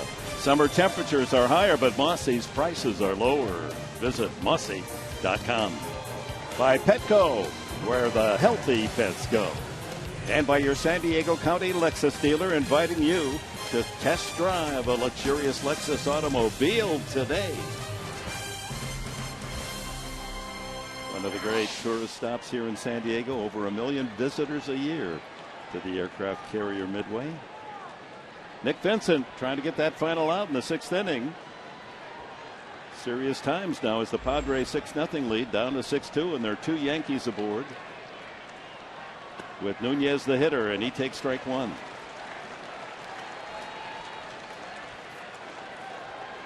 Walk to Cano, walk to Soriano. They both came around to score on singles by Granderson and Overbay.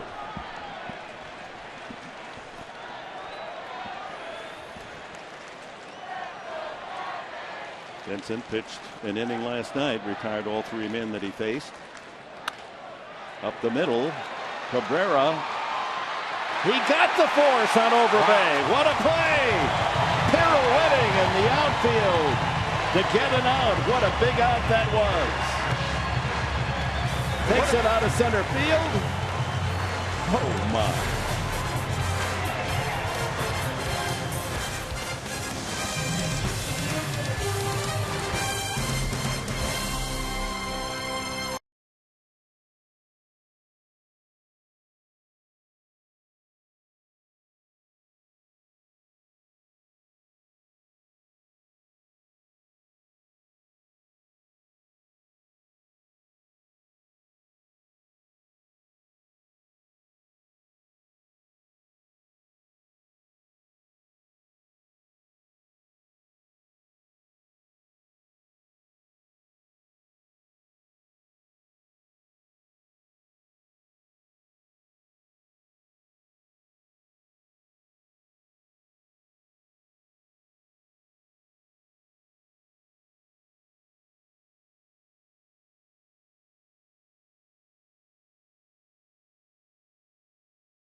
With that play, and how many can range that far and have the dexterity to be able to get an out on that ground ball? Well, off the bat, it looked like he had a chance of getting up the middle. Everett Cabrera athletically looked like he was going to go to first base at the last moment.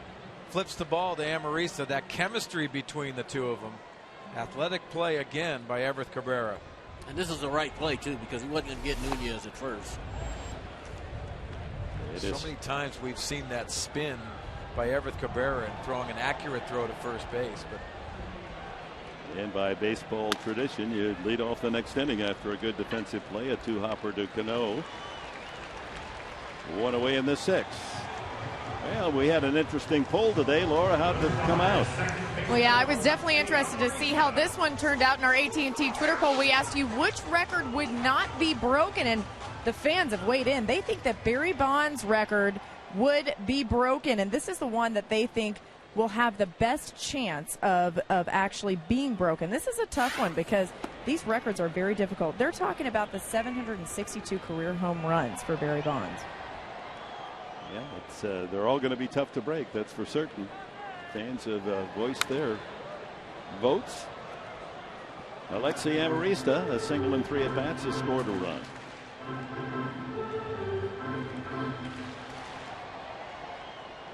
Padres leading the Yankees 6-2, trying to take the rubber game of this 3-game series and run their record of 4 consecutive wins, series wins. Milwaukee, Arizona, Cincinnati, and the Yankees in order.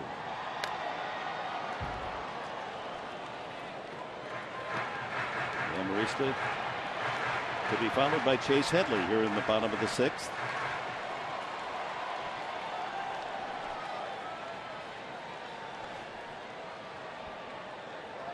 Big gap in right center for Alexi. He pulls it to the right side over Bay to the pitcher. And there's 2 away. A couple of ground ball outs for Adam Warren.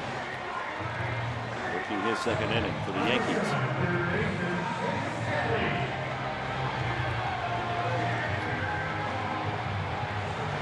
Headley on base all 3 at bats. A couple of singles and a walk for Chase. Knocked in a run and has scored a run. And he's worked that average up over the 240 mark, up to 242 with his 2 hits today. Another broken bat. Tough hop there for Nunez, but he gets the job done. A quick inning for Adam Warren. 3 ground ball outs.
Cletus, the Fox Sports robot. Andy Ashby, I'm Mike Pomeranz, the Fox Sports San Diego robot.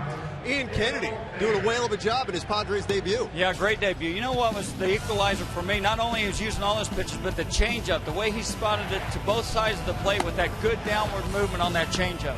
So we've got Ian Kennedy to talk about, the Padres offense to talk about. You're going to hear from Buddy Black. And we're going to talk about the road to the launch of Fox Sports 1, the prolific Fox Sports network that's launching August 17th. Cletus is here to help us get that done. Do appreciate the time. Of course, you're familiar with Cletus the robot from NFL. Well, we've got him with us for baseball, and we're much appreciative for sure. So we'll look forward to seeing you guys after the final out. Let's get it back to Tony Gwynn, Dick Enberg, and Mark Sweeney. All right, Mike and Andy, look forward to your report following the game as always. Dale Thayer comes in to pitch the 7th inning for the Padres. Brett Gardner is the pinch hitter for the pitcher Adam Warren. Gardner, who has started the first 2 games in the leadoff spot.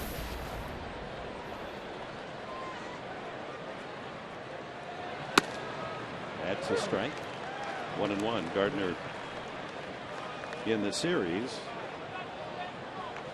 0 for 7.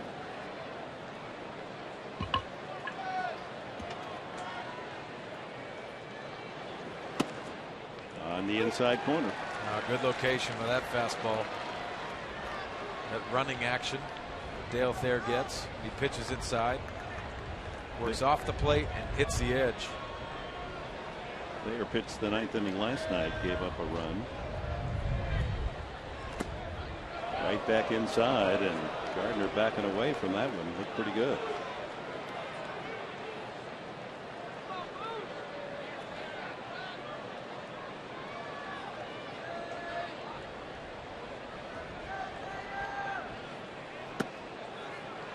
Now the count full. It was an unexpected wildness from starter Ian Kennedy. They got him in trouble in the 6th inning. He was coasting along. 2-hit shutout, 2 outs in the 6th, and then a couple of walks. And the Yankees scored both of them in, and Gardner goes down swinging. Big 3-2 delivery from Dale Thayer.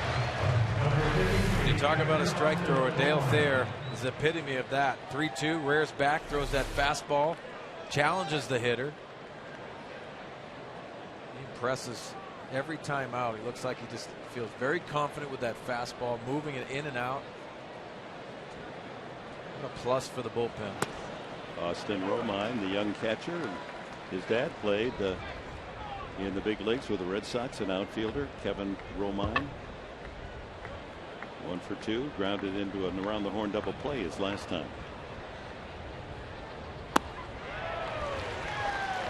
Quickly in front. Thayer, 2 strikes on Romine.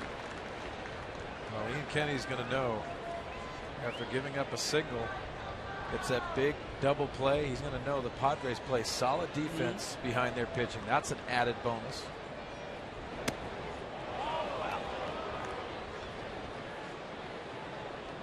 You got a team this philosophy is, pitch it and catch it. You're going to be in every ball game. I think they believe that.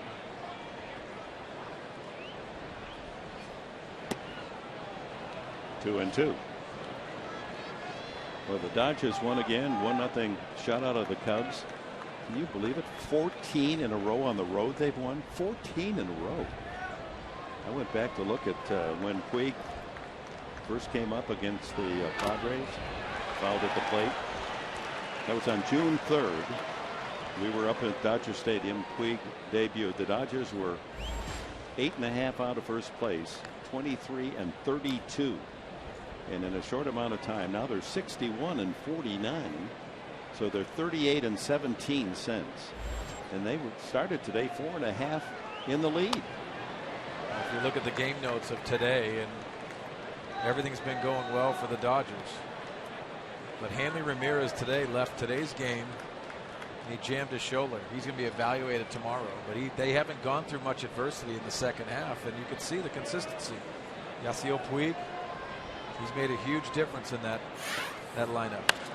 Drive to deep left center field off the bat of Romine. That's up the gap, and it is gone.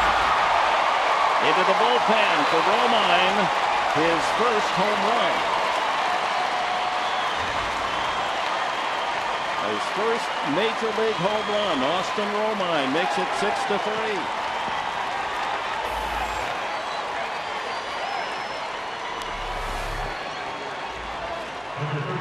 Fastball, middle of the plate. That ball pretty good for left center.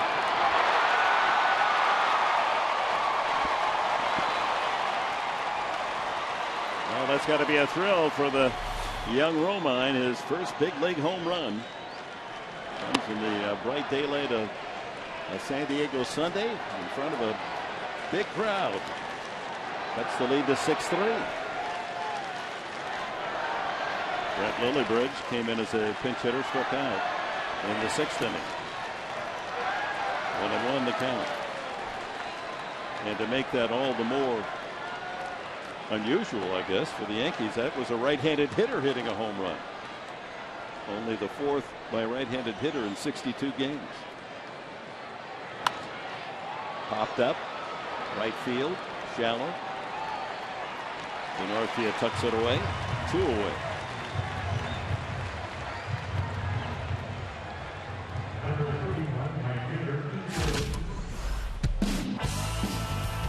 Well, the first time these two teams met was at Qualcomm Stadium, and left-hander Oliver Perez was only 20 years of age, the youngest player in the majors at that time. He went 6 2/3 innings. He gave up just 1 run, and the Padres beat the Yankees 9-1. And at that time, glowing adjectives used about Oliver Perez. He's had his ups and downs. What an arm. Here we are 10 years later, 11 years later. And the Yankees and Padres finally meeting here at Petco for the first time in front of 43,504. That's the announced attendance, the 6th sellout this year.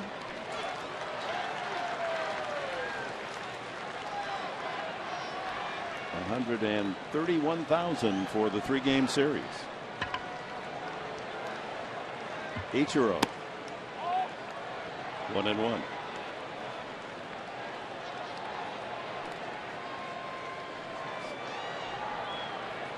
He's grounded out, struck out, and flied out.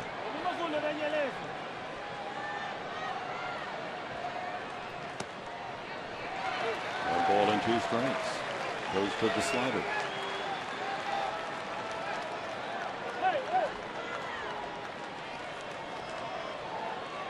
Luke Gregerson and Colt Hines ready if needed.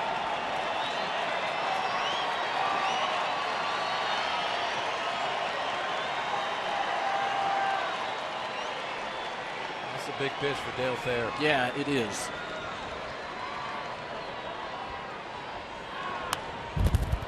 Spoils that one. The reason why I say that is because when the lineup turns over, you get to the top of the lineup. These are really the 5 guys in this lineup that can really do damage against you, really. Suzuki, Cano, Soriano, Granderson, and Overbay. And, you know, you'd like to put this in the bed if you can. Ichiro in his career, starting with the Seattle Mariners. Of course, they played the Padres, the interleague. 100 base hits against San Diego. Considering the limited opportunity, that's a lot of knocks. Yeah. Swing! And a fly ball down into the right field line. Well out of play. Well, going back to one of your earlier thoughts, Tony, and that RBI single by Chase Headley giving him 6 runs. You keep on adding runs, especially against teams like this. You can't give them confidence coming back, especially at the top of the order here. Ground ball to the left side. Cabrera, respecting the speed, hustles that throw just in time. A run on the first home run in the majors by Austin Romine makes it a 6-3 game, stretch half of the 7th. And on this Military Sunday in San Diego, we stand for God Bless America. Fans, it's time for the 7th inning stretch. Before we sing Take Me Out to the Ball Game here on Military Sunday, please stand and welcome Olivia Jean Lee Jensen, accompanied by her father, retired Petty Officer Sean Jensen. Please sing along as Olivia presents God Bless America. God bless America, land that I love. Stand beside her and guide her through the night with the lights from above, from the mountains to the prairies, to the ocean, wide with foam. God bless America, my home, sweet home. God bless America, my home, sweet home. Olivia Jean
The Padres, Charger fans, it's time to bolt up. Tune in August 28th on Fox Sports San Diego for Charger Insider. Each week, join Laura McKeeman as she talks with Coach Mike McCoy on his game plan. Plus, the crew breaks down the X's and O's. Chargers Insider premieres August 28th on Fox Sports San Diego.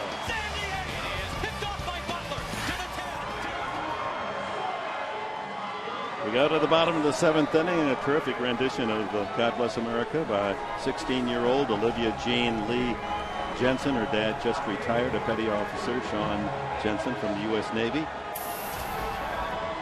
As Boone Logan comes in to pitch the bottom of the 7th inning, the left-hander, former White Sox property, and eventually was traded to Atlanta, and then in another deal to the Yankees, a Melky Cabrera trade. Yankees trading him, Cabrera, to Atlanta. First pitch swinging is Yonder Alonso, and he skies it on the infield to the shortstop Nunez. One pitch, one out. Granderson has moved to right field. Gardner stays in the game in center field. Well, for this lone left-hander out of Joe Girardi's bullpen, fastball slider change plus fastball. He can get upwards to 96 miles an hour. Fastball slider mix.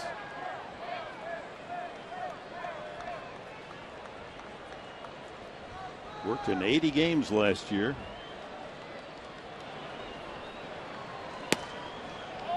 Now faces Will Venables, so a couple of left-handed hitters. So Logan, the obvious choice to come in out of the pen. Good job by Adam Warren. He worked 2 innings of hitless ball. And during his tenure, the lead cut from 6-0 to 6-3. Butted in the air, and it drops, and that's going to be impossible to pick up. That's like a wedge shot. He had so much backspin when Logan reached for it, the ball was spinning back to the catcher. Tiger Woods would have loved this play, as he won another tournament today. But take a look at the action on this ball. Buckled Boone Logan. Better to be lucky and good sometimes. You know, that's really one of those plays when a ball's running like that, the catcher has to, he's the one who's going to have to make the play because he's coming out. And with Venable's speed, even though that ball spun back, I'm not sure he would have got him anyway. Good day for Venable. A couple of singles, a walk, and a line drive out to left field. I love that about Will Venable. When things are going poorly, that ball's caught. Chris Denorfia with 1 out. Padres would like to get a run or 2 back here. 6-3 the score. Denorfia singled, sacrifice fly, and struck out the last time.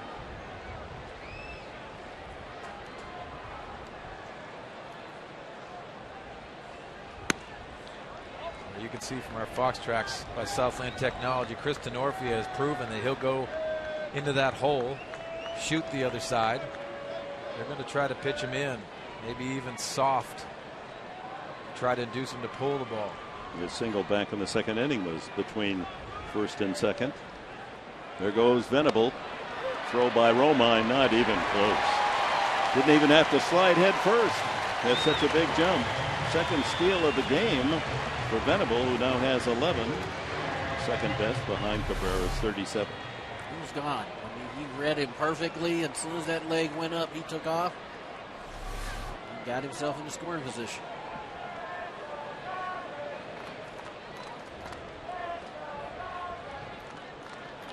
That'll give Denorfia and Kotsay, or a pinch hitter with a left-hander out there. We might see Guzman hit for Kotsay. Pick up that run.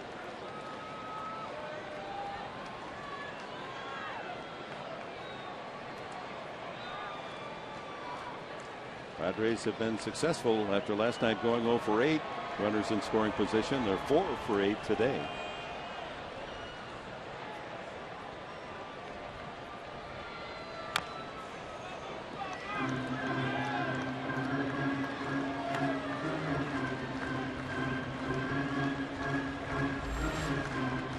Without much notice, the Padres have signed a veteran shortstop, Ronnie Cedeno, and placed him at Lake Elsinore. Cedeno, seen him at Houston and Pittsburgh. 30-year-old .245 batting average. Some shortstop insurance. He went 0 for 5 at Lake Elsinore last night. 2-2 to Northia. He goes around on a ball in the dirt, and the put out at first base 2-3. Laura, what do you have for us? Well, Dick, on this beautiful Military Sunday, we're proud to host 55 Marines coming over from Campbellton on the Fox Sports San Diego Fan Express. Got a nice ride to the ballpark. We're so honored to have them here riding on our Fan Express. What a beautiful day for baseball and a beautiful day to honor the military. Well, they add character to the contest, don't they? Great looking uniforms. And they're all here today. Navy, Army, Air Force, and Marines. Coast Guard as well on its 223rd birthday. So many times when you see a pitcher coach, Larry Rothschild, go out in this situation, Jesus Guzman pinch hitting for Mark Kotze. They'll go over a scouting report, what they want to do against Jesus Guzman, just so they get on the same page.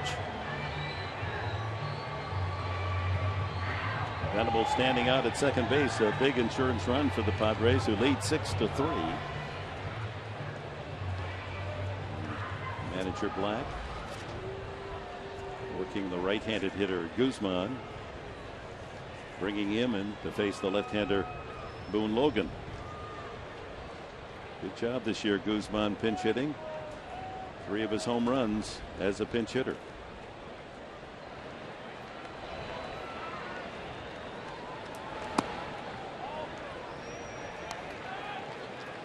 He and Kotze share the lead. Total pinch hits with 7. Total home runs 7, but to knock it out of the park 3 times off the bench, that is something. And one of those a grand slam in Tampa Bay. That's pitch right there. Fastball, middle of the plate. When you take that walk around the plate after fouling a pitch like that, you start saying, man, I want that back. Yeah. Not many opportunities when you pinch hit. You want to be perfect on that mistake pitch. Good swing by Jesus Guzman. Venable ready to roll. 2-1. Of course, you were everyday ball player, Tony Gwynn, but how many times did you pinch hit in your career? My last year, I pinch hit a lot. I did? Like 20, 25 times. And in the beginning, I was getting hit, so mentally it was easy to deal with. In the middle, I didn't. And it was tough only getting one at bat and then having to go home and think about that one at bat every night. And you did think about it. Oh, absolutely. And I praise pinch hitters because it's the hardest thing to do in this game. Fly ball to left field, not very deep. Soriano's there. And that's it for the Padres in the 7th. A bunt single for Venable. That was it.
Nothing lead with a 3-run second inning. 2 of them scored on a 2-out single that drove in a pair by Everett Cabrera.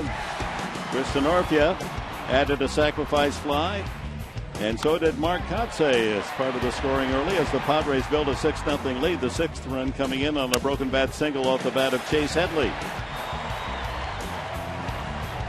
The Yankees finally broke the shutout bid by Ian Kennedy with a couple of walks and 2 singles, Granderson and Overbay, to make it 6-2. Austin Romine's first major league home run off Dale Thayer in the last inning. And it's a 6-3 game as we go to the top of the 8th inning, and the new pitcher is Cole Tynes. He has replaced Joe Thatcher as the left-hander in the Padre bullpen. Worked last night an inning, 1-2-3, struck out a man.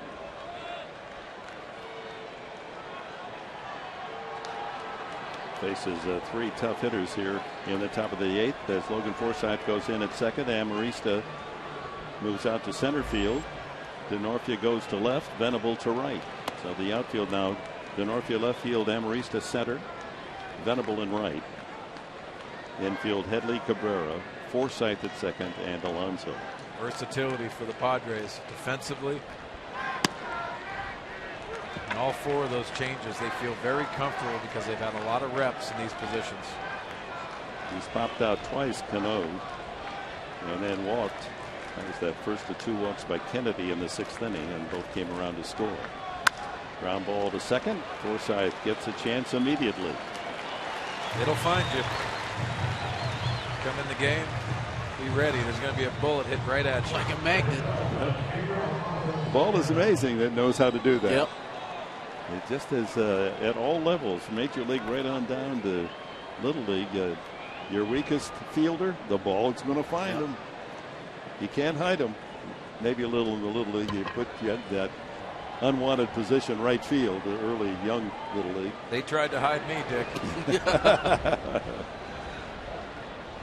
That's why they hit you on the bench till the 8th or 9th inning. Yeah, they hit me with the foul balls over there on the bench. Alfonso Soriano walked and scored and just misses the bag at third with that drive. Line to left, struck out, walked and scored.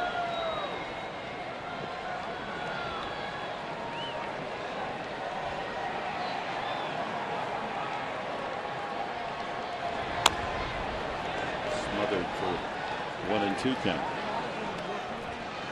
Well, everyone in San Diego knows day or night flip-flops are essential in San Diego. Grab your pair of SD flip-flops Saturday, August 17th when your Padres take on the Mets at 5:40. The first 25,000 fans will take home a pair of SD flip-flops presented by Scripps Health. Get your tickets today at Padres.com. So that's a couple of weekends away. And what an ideal giveaway gift that is by the Padres. Something that will be well used by you fans. At the SD logo and even on the sole of those flip-flops. You walk in the sand, you're going to leave SD marks.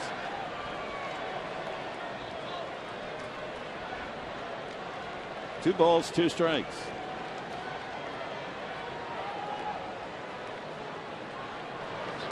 Way to the miss, and Hines with the curveball strikes out Soriano.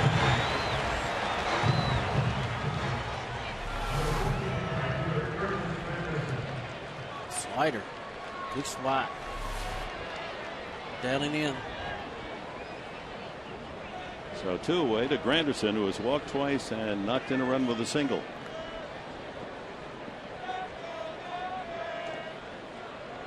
So the last 5 at bats for Granderson, all productive. His last 2 ups last evening, a 2-run homer and a single and a stolen base and scored, and 2 walks and an RBI single today.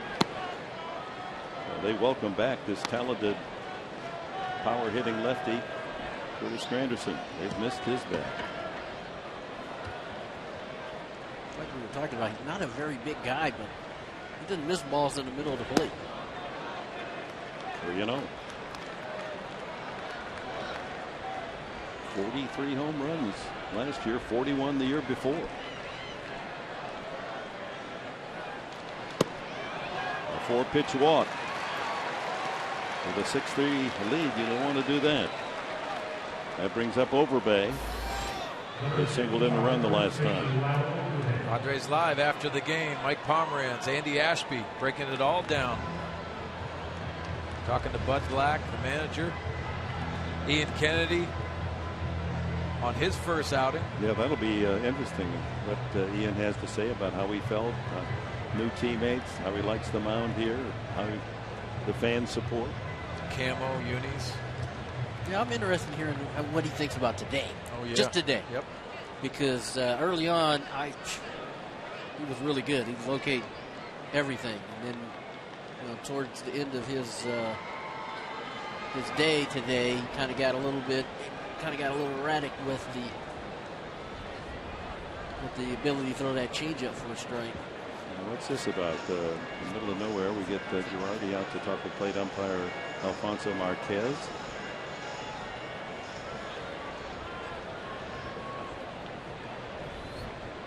Certainly wasn't argumentative. I would guess, just guessing, probably wondering who went into whose spot with the moves the Padres made, because the pitcher's spot. Forsythe is hitting in the right, ninth he's spot. hitting in the ninth spot. Probably just wanted to make sure.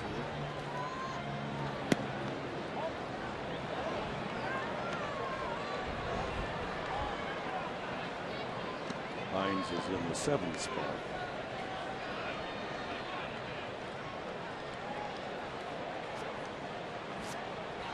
Two-out walk to Granderson here in the eighth inning. Padres leading by 3. It's the two-out walks in the sixth inning that came around to score for the Yanks to break the 6-0 lead.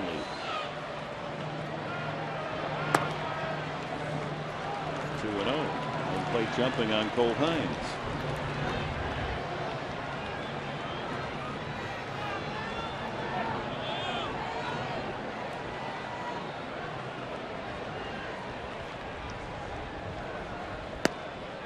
That's in there.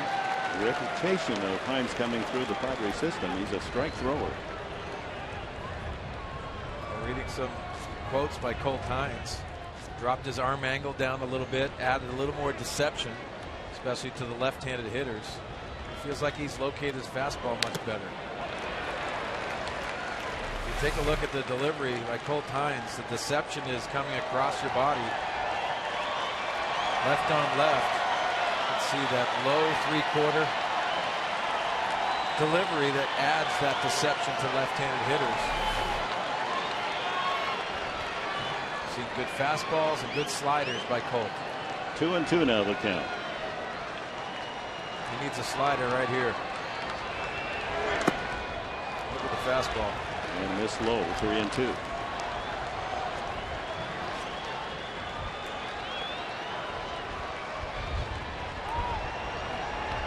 Granderson off on this 3-2 pitch with Alonso playing behind him. Line to left, but it's carrying to Denorfia for the out. To the bottom of the 8th at Petco. The Padres leading by 3.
In his first appearance as a Padre pitcher, signifies that he's going to be an important part of this rotation as he goes 5 2/3 innings, gives up a couple of runs, only 4 hits, 4 walks, 2 of the 4 scored, and 6 strikeouts. Ian Kennedy, Art Charles Jr. star of the game. Always the star of the weather in San Diego. Beautiful sight. It makes the eyes smile just to look at this scene. Beautiful stadium, packed house of 43,504. Just the geometry and of the baseball diamond alone. And then the backdrop of the skyscrapers of our city. Bottom of the 8th inning. Jabba Chamberlain on the mound. You see Jabba Chamberlain, power fastball from the big right-hander, but also command. 14 walks, only 26 innings, 5 home runs. He pitched an inning on Friday night and gave up the home run to Jed Jerko. Nick Hundley, 2 walks and a fly ball to left. Then it'll be Logan Forsythe batting in the 9th spot, and the leadoff man Cabrera. Padres out hitting the Yankees 9-5 today, and ball thrown out onto the field or made its way from up in the second deck. What in the world would possess a fan to throw a baseball on the field at this point? No idea. 1 strike to Hundley.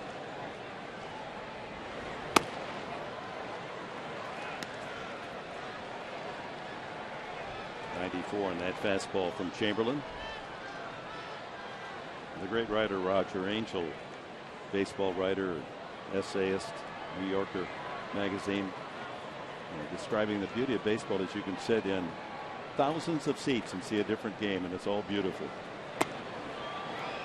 And it's so true. In your lower left field bleachers or high right field bleachers or behind home plate or second deck behind the dugouts. It's a beautiful game at all angles. You kind of play the position of the player nearest you. Exactly. That's how, growing up, that's how it was for us. Ground ball swept to the left side, gloved by Nix. 1 away. Well, looking ahead on Tuesday and Wednesday, the Orioles, Bud Norris, the newest Baltimore pitcher, the right-hander acquired from Houston, will go against Edinson Volquez. And Young Gonzalez is now the call for Wednesday's day game. That's a 12:30 day game, 12 o'clock here on Fox Sports San Diego against the veteran Eric Stoltz. And a chance to see the Major League home run leader and Chris Davis. And welcome San Diegan Adam Jones, having a good year, and a young infielder that I can't help but rave about, and Manny Machado. Very exciting player. Forsythe pops it up, shallow in right center, coming in and calling Granderson, and there's 2 away. Top of the order, Everett Cabrera. He's had a good series. 6 hits against the Yankees this weekend. Knocking in 3 runs. Scoring a couple. Stole 1. Thrown out stealing today on a very close call.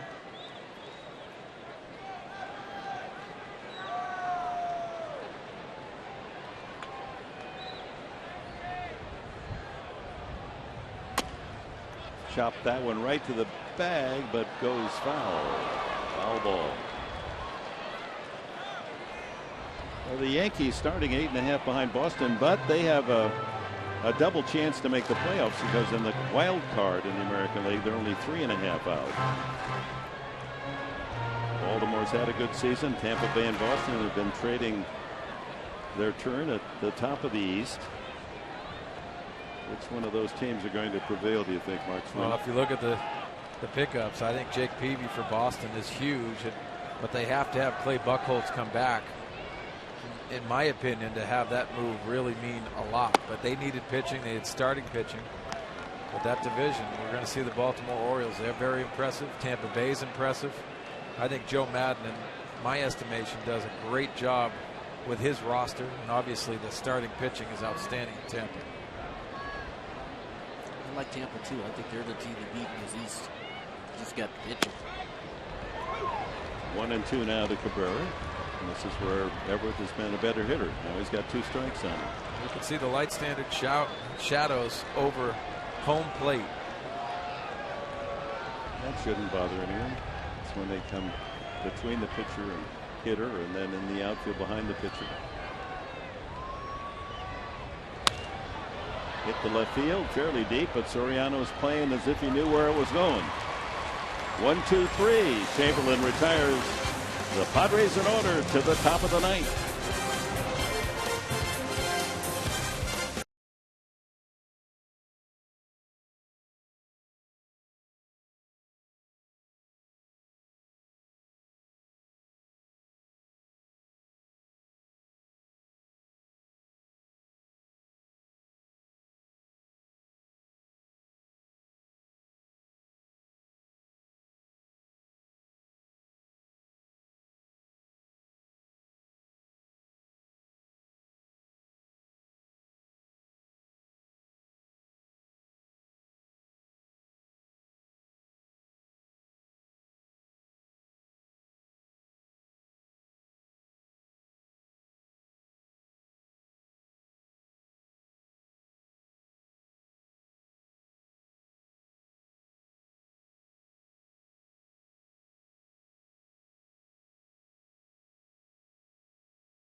Bill, Doug, Robbie, Tony, those editing artists for the music, baseball movie.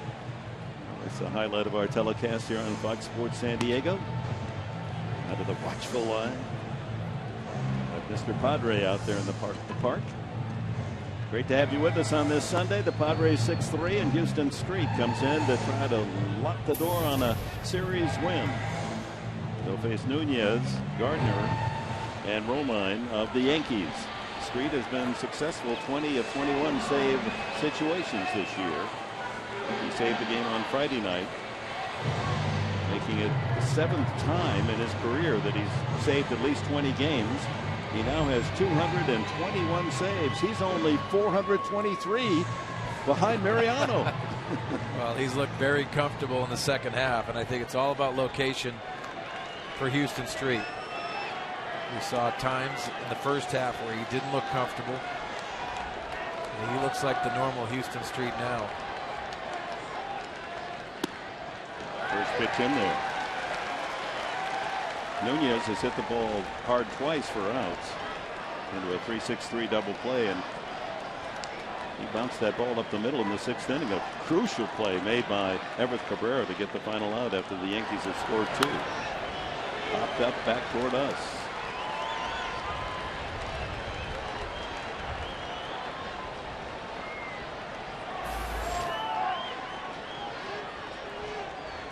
The Marines allowed to stay a little later than normal, all the way to the top of the 9th inning. We have to appreciate that. Being treated on this Military Sunday. Yeah, Yankees are in town. Let's wait till the end. Yes. Another foul ball, and Street ahead on the count, 2 strikes. I was thinking Houston here in the top of the ninth is that let's get the bottom part of the lineup up here for the Yankees too. So Nunez, Gardner, and Romine. A little bit easier path to get the save.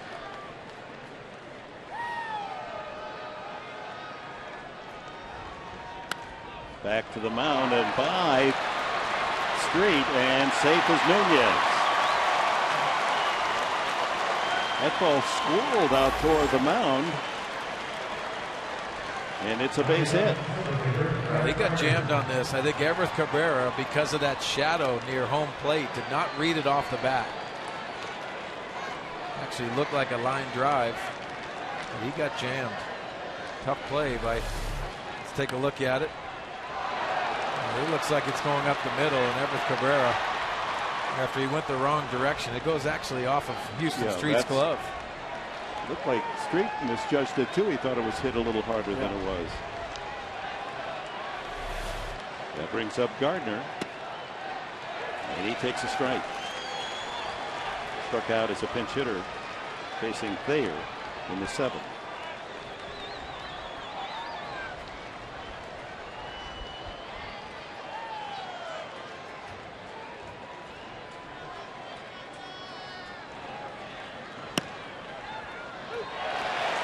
Late call, strike from Marquez. I was wondering if he was going to call that a strike. But he was ahead of Nunez, 2 strikes, and Nunez able to work his way on with an infield hit. He goes to a cheerleader, Derek Jeter, here in the 9th. He could pinch hit.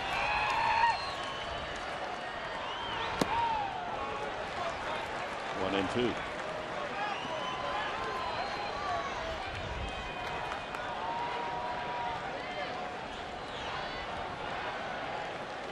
Street is on a run of 9 consecutive scoreless innings.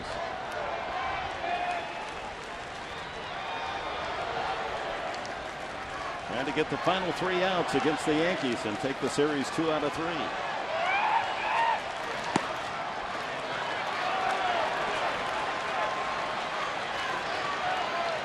Tying run in the on-deck circle.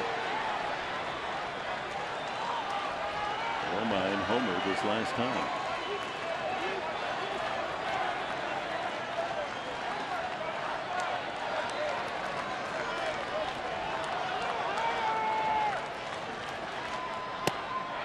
Yes, strike 3. Gardner caught looking.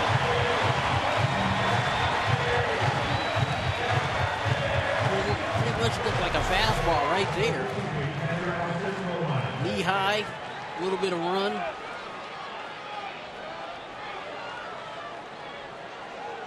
Well spotted by the veteran Houston Street.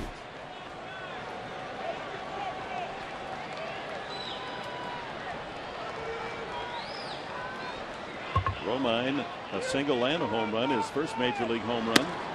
He takes a strike.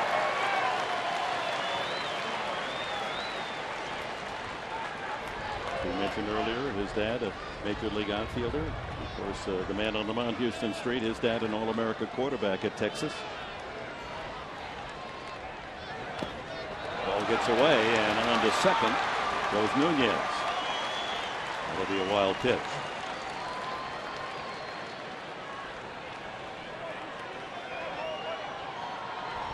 Monday going out to visit with his pitcher with a count 1-1. That takes the double play out of order. Houston Street's just got to concentrate on this hitter right here. It's all about getting outs now. Executing pitches.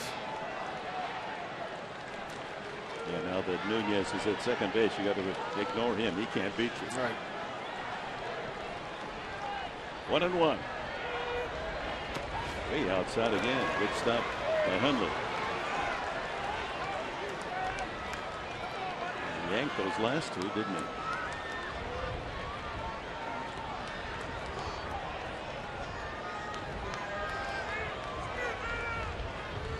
Houston Street trying to collect the final 2 outs of this game, and Walked away with a Padre win.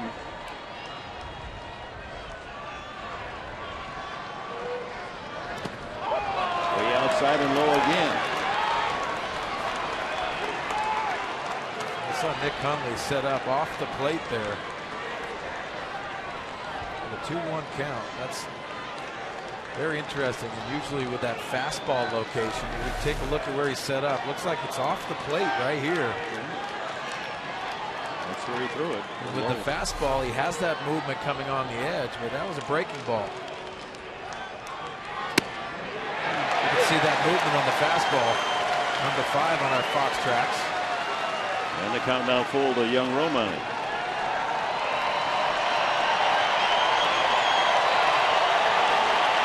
Down the way located fastball here.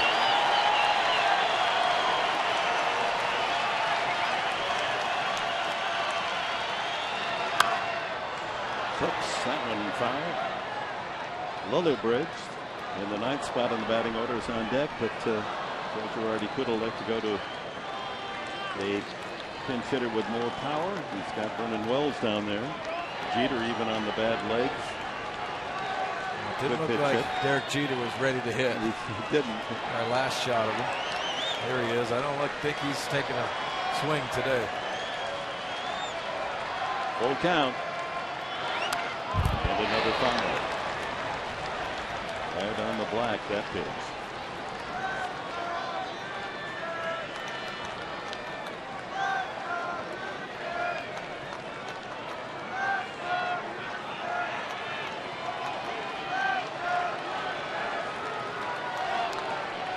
We have Melky Mesa, right-handed hitter, outfielder also. Again, the 3-2. And he walks him, and that brings the tying run to the plate.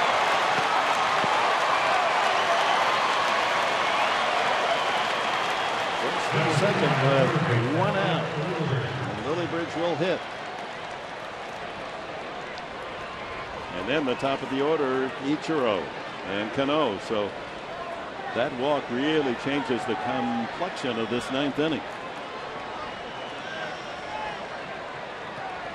Vernon Wells indeed has been grabbing a bat. He's in the on-deck circle. Pitcher spot is the first spot in the batting order.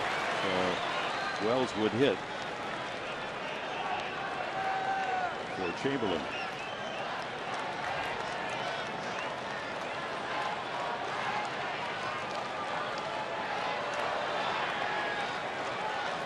Infield looking for a ground ball chance up the middle. Strike 2.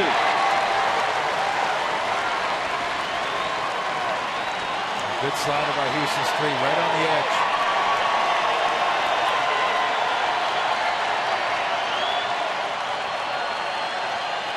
Lillibridge has had only 32 at bats with 6 hits, no home runs.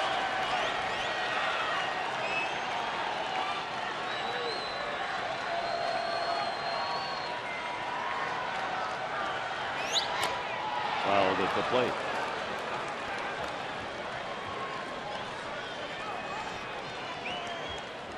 Vernon Wells in the on-deck circle, a veteran hitter, sensational at Toronto, a big disappointment with the Angels. Now with the Yankees, has hit 10 home runs.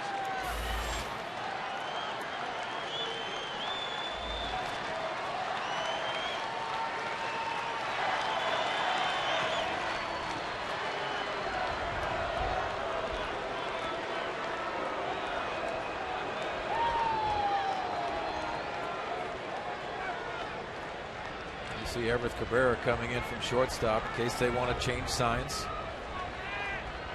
Nick Hundley, Houston Street going over. Sometimes it's first sign after 2. They might change that up after seeing a lot of pitches.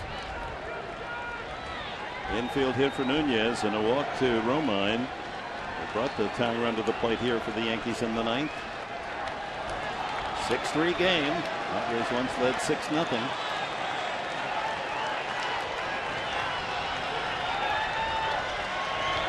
Struck him out. Kept the ball away. Second strikeout in the inning for Street. Pitch by pitch. One slider got ahead. Another one swing and miss. And there he barely fouled off one, but comes back at the same pitch. Gets the second out. Boy, dotting those 4 pitches right on the low outside corner. So down to their final out, and Vernon Wells steps up. He's faced Houston Street in the past, a couple of hits. He's 4 for 12 as a Yankee pinch hitter this year, and 4 runs batted in. Right on the outside corner.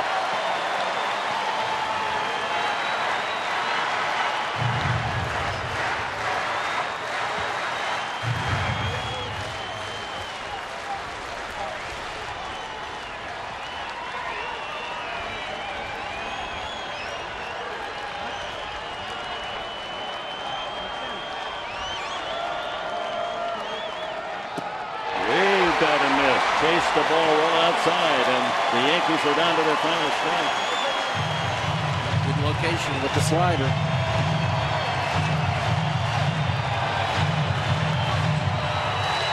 Fully respecting the power of Wells with 269 career home runs.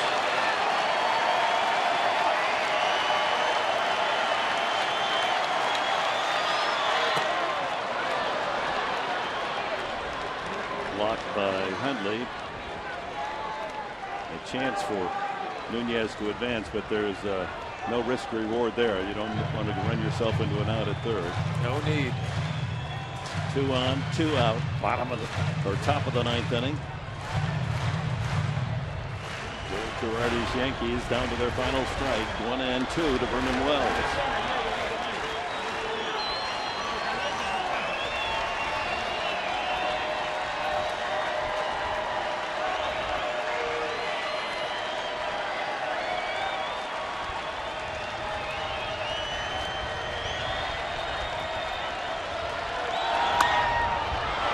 Ball down the right field line into the corner and foul. That's the shortest part of the yard, so leaving the bat, you're hoping it had a lot of slice if you're a Padre fan. So many times you'll see closers come into a ball game. They do not want to get hurt inside. They have to command the outside corner. Seen Houston Street trying to pepper that outside corner in big situations. 25 pitches to this point by Houston Street.